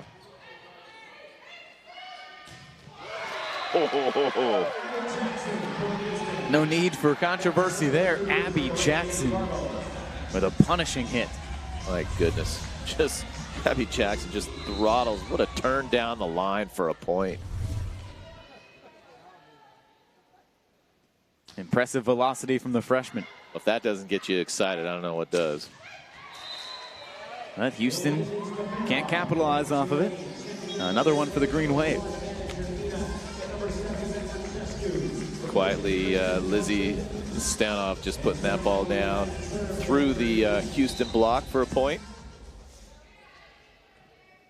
It really has been a balanced Tulane attack. 5 players with at least 6 kills.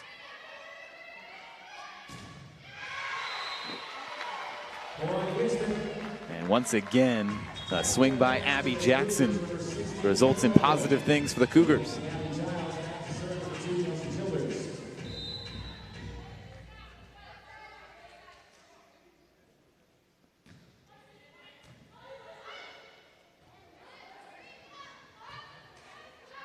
Ooh.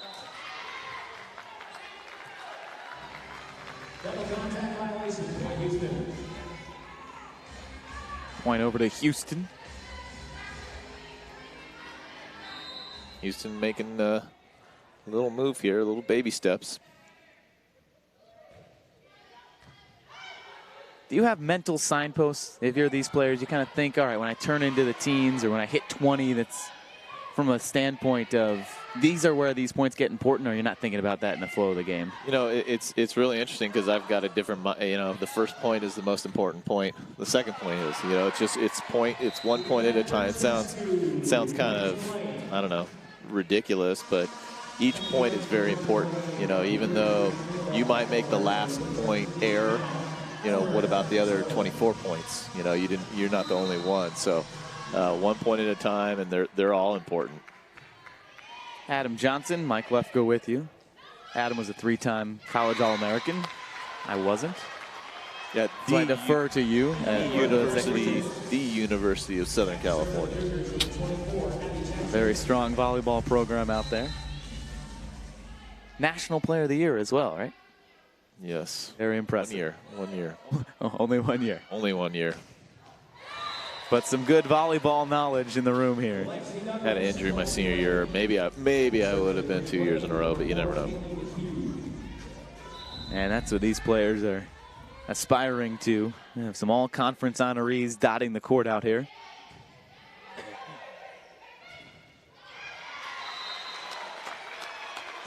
A nice hit by Rachel Tolis. Tolis, second team all-conference selection. Now, they don't give a defensive player of the year award. It's just libero of the year, setter of the year, attacker of the year. Well, that's a defense.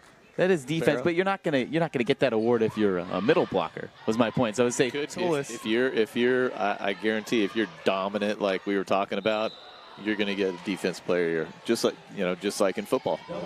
Okay, interesting. Someone that's making, you know, I'm spacing on the guy's name now that everybody's talking about. I think he plays for Ohio State right now. Chase Young. Yeah, they're looking at him. Win the Heisman, yeah, you know, so if he's causing problems, they'll notice. Okay, so my point is that Tolis, now only a freshman, maybe then throughout the rest of her career she might get one of those Defensive Player of the Year awards, a season award there. Yeah, it's definitely hard to get it as a blocker because when you're talking defense, you know, mainly you're talking about digs, but blocking is defense. But Tolis has been so impressive and such a force in the middle for Houston. Point goes to Tulane, though, on a net violation by Houston. So once again, Tulane, like they had in the third set, a comfortable lead, 14-10. They led by as many as 8 in that third set before Houston came back. But just because you did it once doesn't mean that if you're Houston, you need to get into that deficit again. And that's what perhaps David Rare is thinking. He calls a timeout. It looks like he's talking to a setter there, kind of going, what did you just do right there? Meanwhile, Jim Barnes coaching up one of his freshmen, Lauren Green. Green's a middle blocker.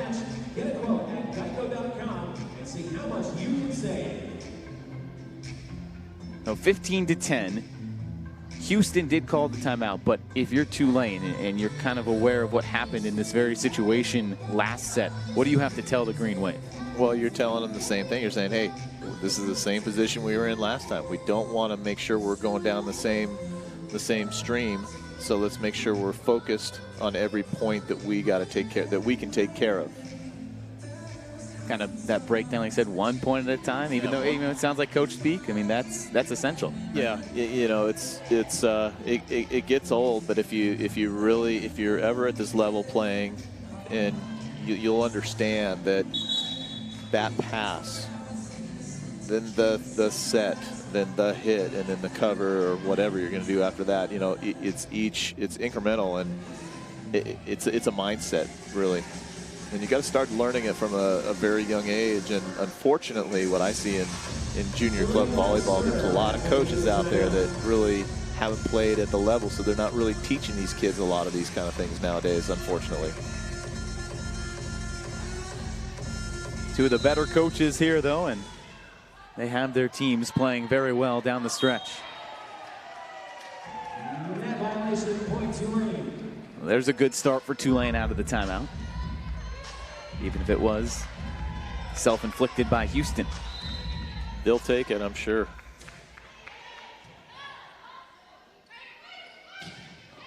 Jackson, big swing from the back row. And she caught Tulane's defense looking at each other right here, hitting out of the back row. You've got McHugh and Douglas looking at you. You go, I go, you. Nobody goes. But a misplay there for Tulane. Uh-oh.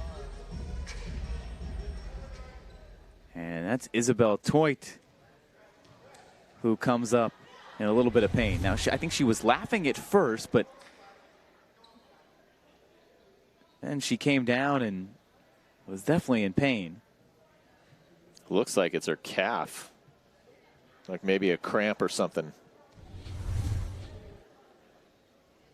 Yeah, is being stretched out on the side there. Just a strange play all around, because a whiff by Tulane led to an awkward jump by Toit.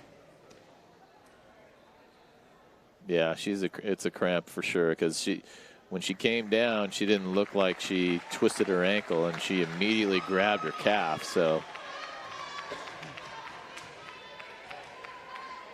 but still kind of laughing. So, hey, not serious injury, although those cramps can be pretty painful. Trust me, I'm well aware of that.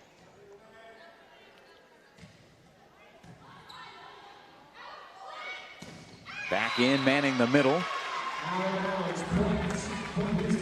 And that one goes to Houston. Yeah, Lizzie Stefanov messing with Mr. Antenna again on the outside. Point goes to Houston. I don't like when you move him around. No, he doesn't. Just stand there. He does not like to be moved at all. From the outside, Stefanov.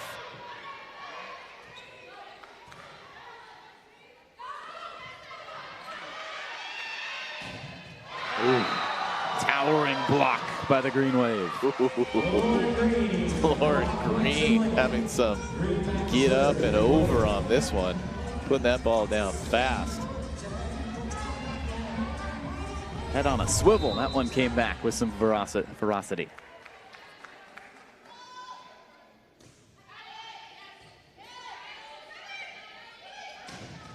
And once again. This time Thompson on the right side. Just getting up and over, taking away that line shot from Jackson.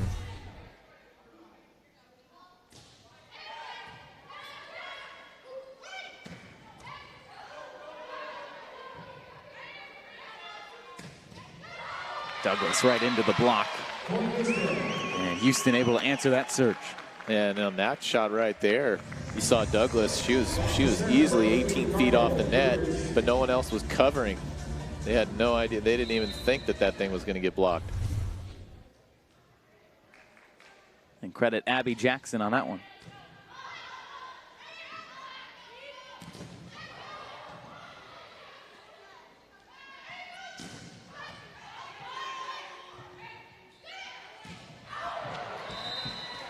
Miss hit by Houston. Tulane on that maybe dreaded 19, if we're talking about the last set. No, 19. But yeah, intent on proving that they can get off of this.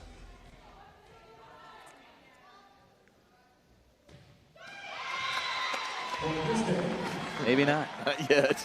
Should I just stop talking? Because I've cursed a couple of people tonight. Yeah.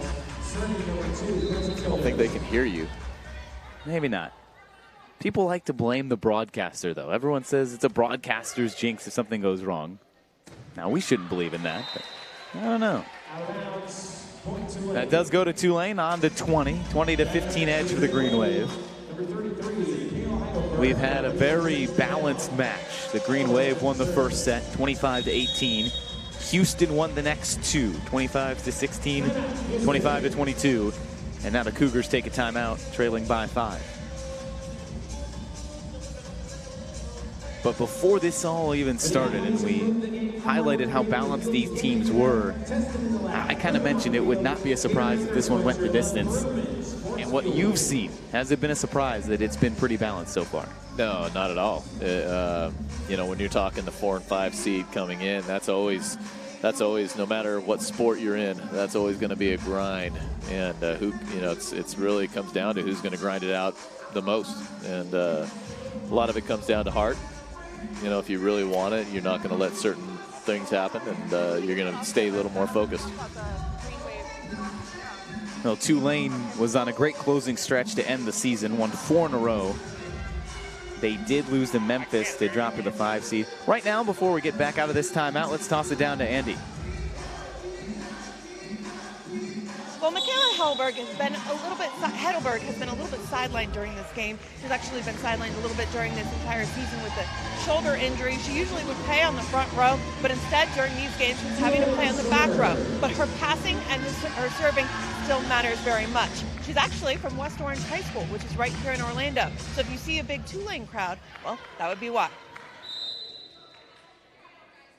And Heidelberg right now is serving, so Tulane contingent getting ready to cheer.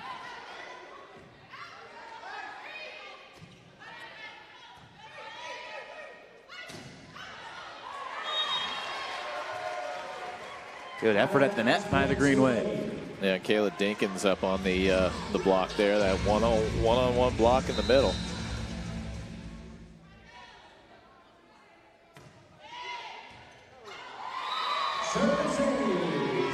Jackson can't believe it.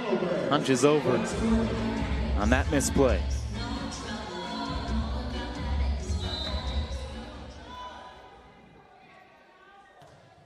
Seventh service ace by Tulane. But Jackson redeems herself in a big way. Shoot, that was hammer time right there. I'd be fascinated to know how fast that ball is coming off of that.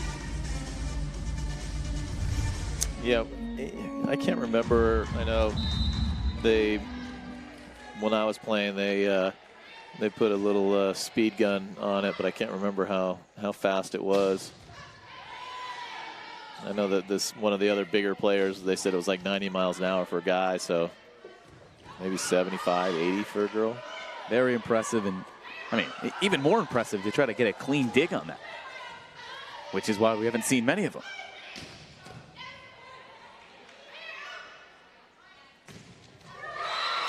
Good velocity and accuracy by Lexi Douglas. Lexi Douglas coming alive late in this fourth set.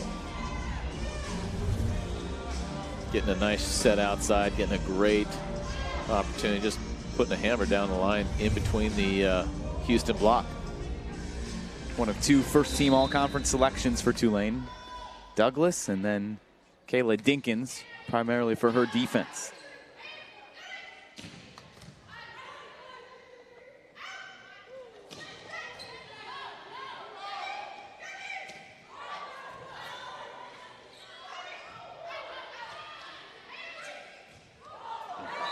Tried to go with the cut shot. Saw it work well for Karsten in the last set. This time it doesn't go off. Yeah, she tried to cut that one a little too much. Didn't quite get over the net. Set point for Tulane.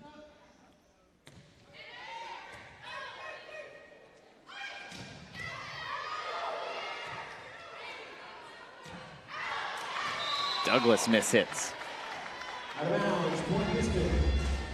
Back to serve for the Cougars. A chance to keep it alive, but Houston trails by 7, leading 2-1. Abby Jackson has been an offensive superstar for Houston this match. 15 kills. Did we say she was just a freshman? Just a freshman. Okay. But Tulane finishes to even up the match. Yvette Burchescu, an impressive kill to end this one. We're going the distance, tied 2 sets apiece. The final set coming up. The 5-4 matchup, living up to the hype. Back with the final set after this.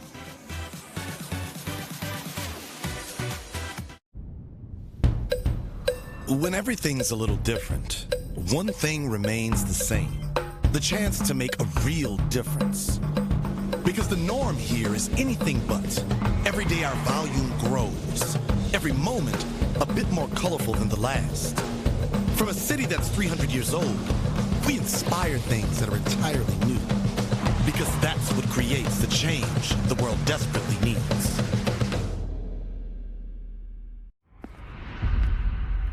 We're the visionaries chasing our dreams. Make a difference how we're living. Never routine. Conquer the impossible. Rise, break through.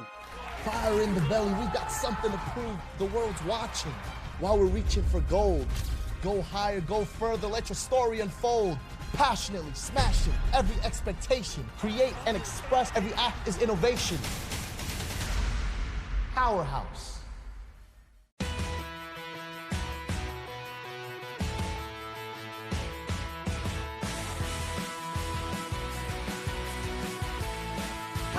Scores! 3 strikeouts in a row. Dominance for a 4th straight year. Hueso from 30! Unbelievable. And be able to celebrate this type of championship. There's the record breaker. They are the champions of the American.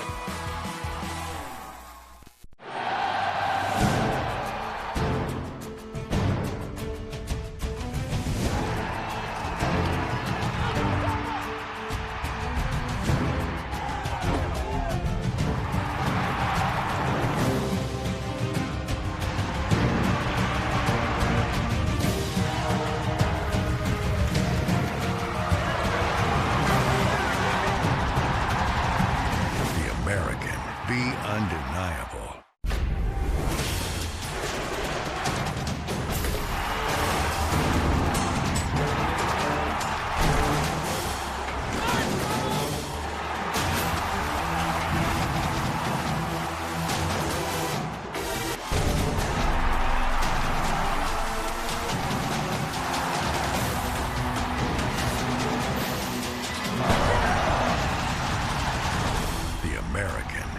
Undeniable.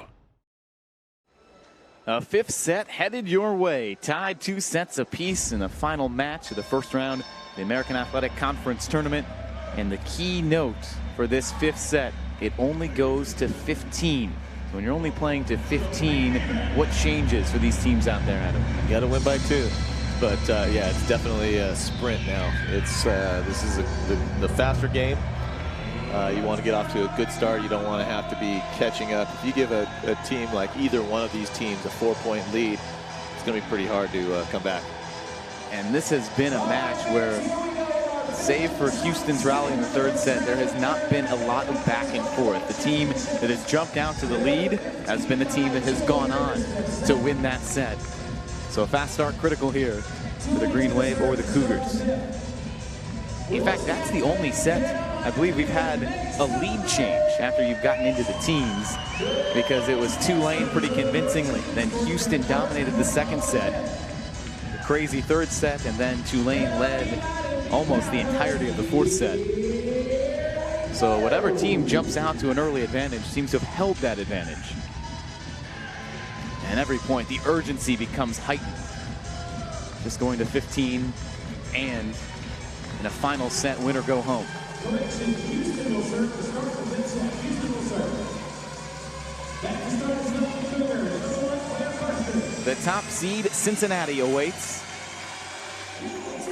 And what a moment for the first conference tournament here for the American Athletic Conference. First year they're doing this, a 5-set match in the 2nd match of the day. And Houston's fired up. Houston is fired up there. Of course, we can't see. Oh, there we go. There's the Tulane side. They're not as fired up, I guess. Well, Houston does have more players, actually, so it looks like maybe they're more fired up. They have 21 players on their roster. Now, Tulane has 18, but still a lot more people to actually get a dance party going. That's true. The Tulane fans will dance for them. They're standing as well. On their feet to begin the 5th set.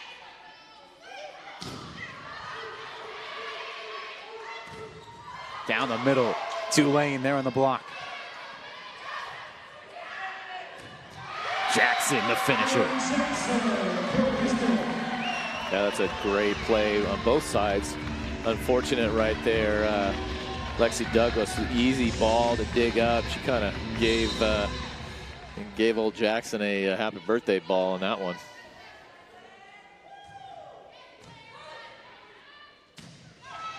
Kayla Dinkins. Seems like she has at least one of those per set. Just an incredibly impressive kill.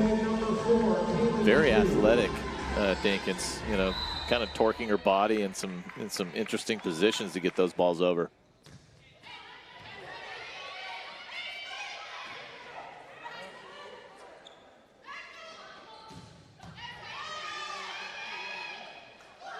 Jackson again, nothing there.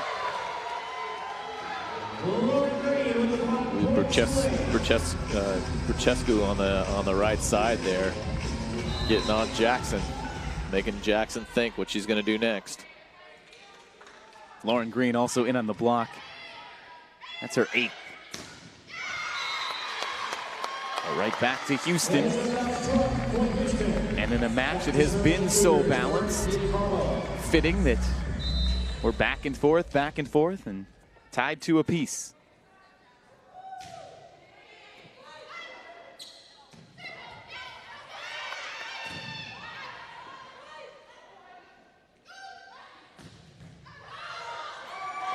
Big swing by Burchescu.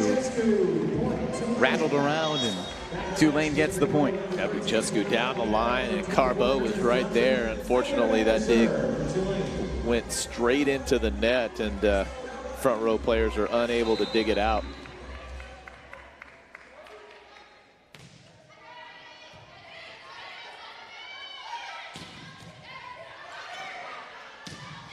Jackson's going to take advantage of that one. Yeah, she is. I don't know how many birthday cakes she's received, but these happy birthday balls she's starting to like. Friendly presence by Tulane.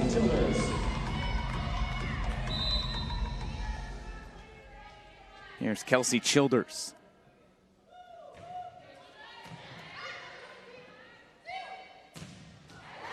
Right down the middle, Lexi Douglas matching Jackson swing for swing. That's a pretty interesting little play they had right there. It's like a back 2 set almost, and kind of having Douglas hit right out of the middle there. It's very effective. Trying to find ways to free up their best attacker. Douglas has 16 kills.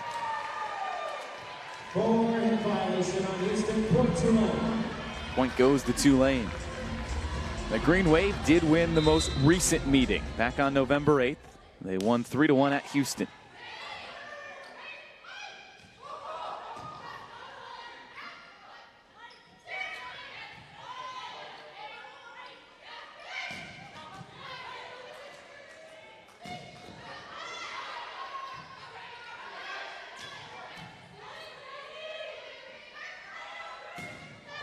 Back and forth they go, and it takes a violation to end the point. Give it to Tulane.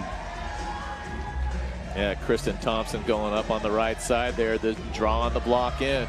Point to Tulane. Now Houston did win the 5-set match when these teams played. Took that final set 15-12.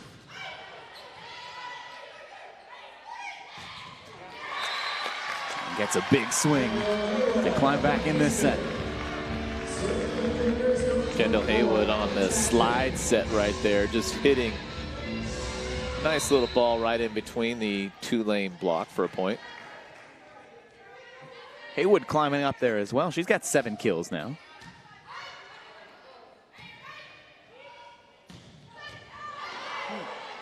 What a way to dig that one. Carbo caught out of position. Lizzie Stefanov with the big swing. Yeah, Carbo going one way, and Stefanov just off the block, it looks like, redirected just enough.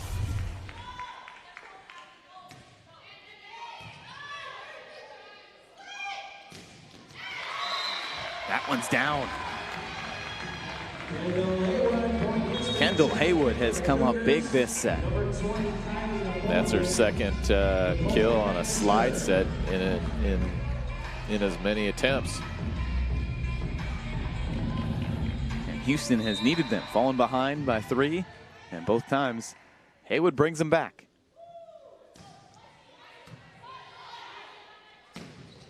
Dinkins unstoppable. And Dinkins with a big old smile on her face right there, looking for some skin after that one. Getting up nice and quick, putting that ball down just past the block. You can see why she's a first-team all-conference selection and why she's been so effective this match. .316 hitting percentage, and she's got 8 kills.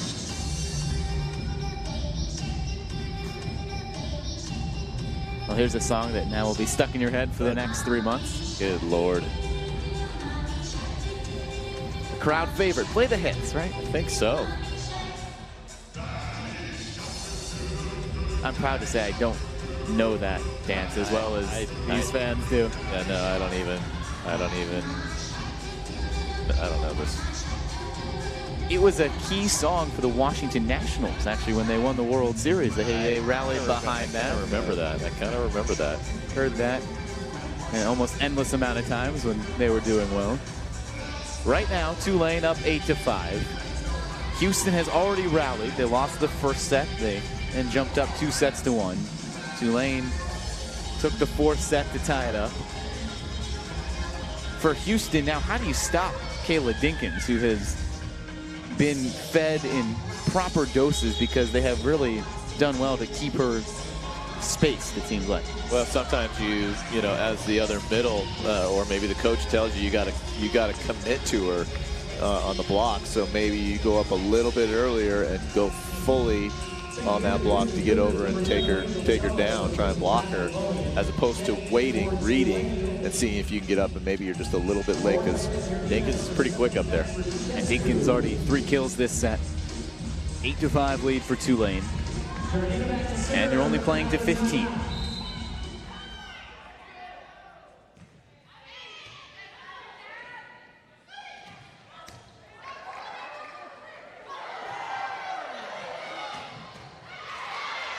There was Jackson to deny Dinkins. Berchescu, the big hit. That was a big point right there for Tulane, and Houston had an opportunity, but kind of wasn't prepared for that ball to come over the net.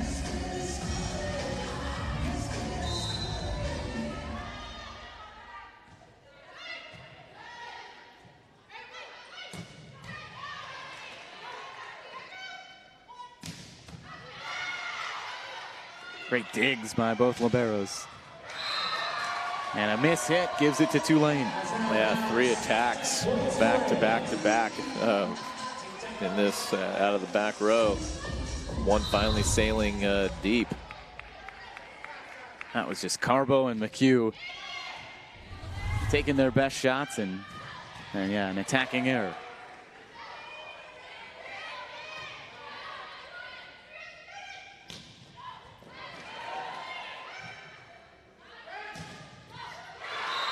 From the back row again, and Douglas looks locked in. Here comes Tulane, and sensing an unstoppable train, it's a timeout by David Rare. They've gone on a 4-0 run. And for Houston, not looking good right now. 4 points away from having their season come to an end. Yeah, it's going to be an uphill battle right here. It's a game to 15. Houston has to get 10 points before Tulane gets 4. It's not impossible, but they need to start going on some scoring rallies. Green Wave have just hit another level in this set. 471, 8 kills, and no attacking errors.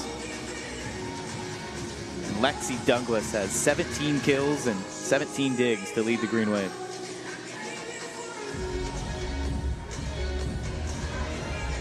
But we did see that rally from the Cougars in set number 3.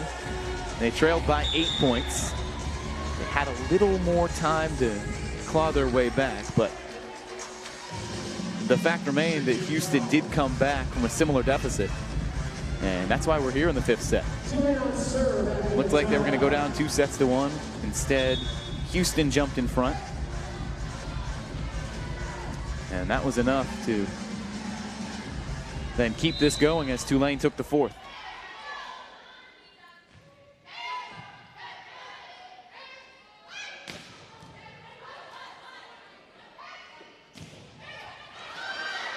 Douglas again. It's kind of interesting to see this late in this match that they're actually setting a lot back row, both teams. I mean, they've got their big hitters in the back row right now, and Lexi Douglas and Abby Jackson, but I haven't seen that many back row attacks in a row. Is this to maybe set up something in the middle, or just feeding your best weapon right now? Who's got the hot hand? I'm thinking it's, you know, it's set your hot hand right now.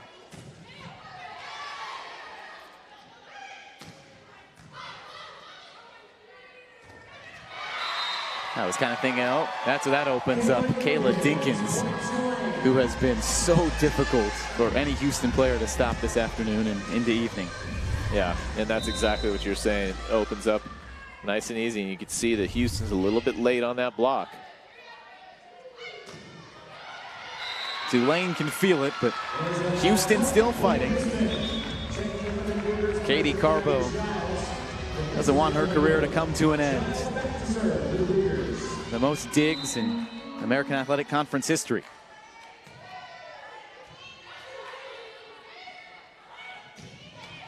Tulane a point away.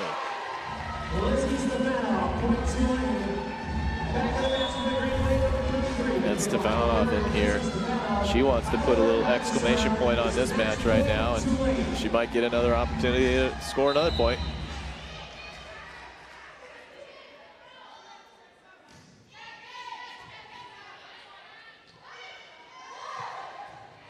Tulane ready for it. To the outside. And it's Dinkins down the middle who ends it. Tulane rallies from 2 sets down to 1 set down to come all the way back and win 3-2 to take this 5th set 15-6 and move on to take on Cincinnati tomorrow afternoon. The 5 seed Tulane takes down the 4 seed Houston in a match that goes the distance, and just incredibly well played all around on both sides. Almost as close as you can get before the Green Wave found some breathing room here in this final set. They definitely found the breathing room, and maybe Houston had enough, because that was, you know, in the 5th game, that was a beatdown, if you will. That was impressive by Tulane. Pretty much Lexi Douglas and Kayla Dinkins the entire time, and Houston had no answer. So the field set for round number 2. The top seeds are in action for the first time. And let's go down to Andy, who's standing by with the victorious coach of the Green Wave. Coach Barnes, it was as much of a roller coaster as you possibly could have asked for. What did it take for your team to finally get the win? Well, we had to dig in, and we really had to shore up our serve receive. Once we started passing well, we were able to use our middles, and then Lexi Douglas took over when we needed her to. So just very proud we put it back together. What made her stand out so much during this game? Well, you know, whenever we're able to get our middles involved and they can't focus on Lexi on the outside, and we can move her around and get her some kills from different areas. So Michaela Heidelberg picked up her game and started passing, and that allowed us to play the way we did. You said Lexi had a gun on the left side. I guess she proved you right tonight. Yeah, she does. She's a special kid, and just a junior, so we're looking forward to next year with her as well. All right, thank you, Coach. And Lexi, come on and join us right now. A gun on the left side. Congratulations for that win and for your excellent play out there. What does it mean to you guys to be able to move on one game into this tournament? I think we're just really excited about it because, I mean, this season we've been playing hard, but we didn't end up where we wanted to. So I think this tournament can be really redeeming for us, and, you know, this just gives us momentum to go into the next game. So you play Cincinnati now tomorrow, and you guys are the only team that has actually beaten them. What kind of confidence does that give you guys going into tomorrow? I think we're really confident going into tomorrow, just knowing that we've beaten them and that, you know, we know how they play. And so I think that'll just make a world of a difference tomorrow in the game.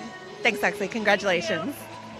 It does present a fascinating dynamic. Tulane, the 5 seed, but they are the only ones to knock off Cincinnati this entire season, and you'll see that match tomorrow afternoon. Tulane and Cincinnati, SMU and UCF. It's going to be a thrilling day of volleyball. That'll do it for our broadcast this evening, though. A big thanks to Andy Wantner alongside the 3-time All-American Adam Johnson. I'm Mike Lefko. Thanks for watching. This has been a presentation of the American Digital Network.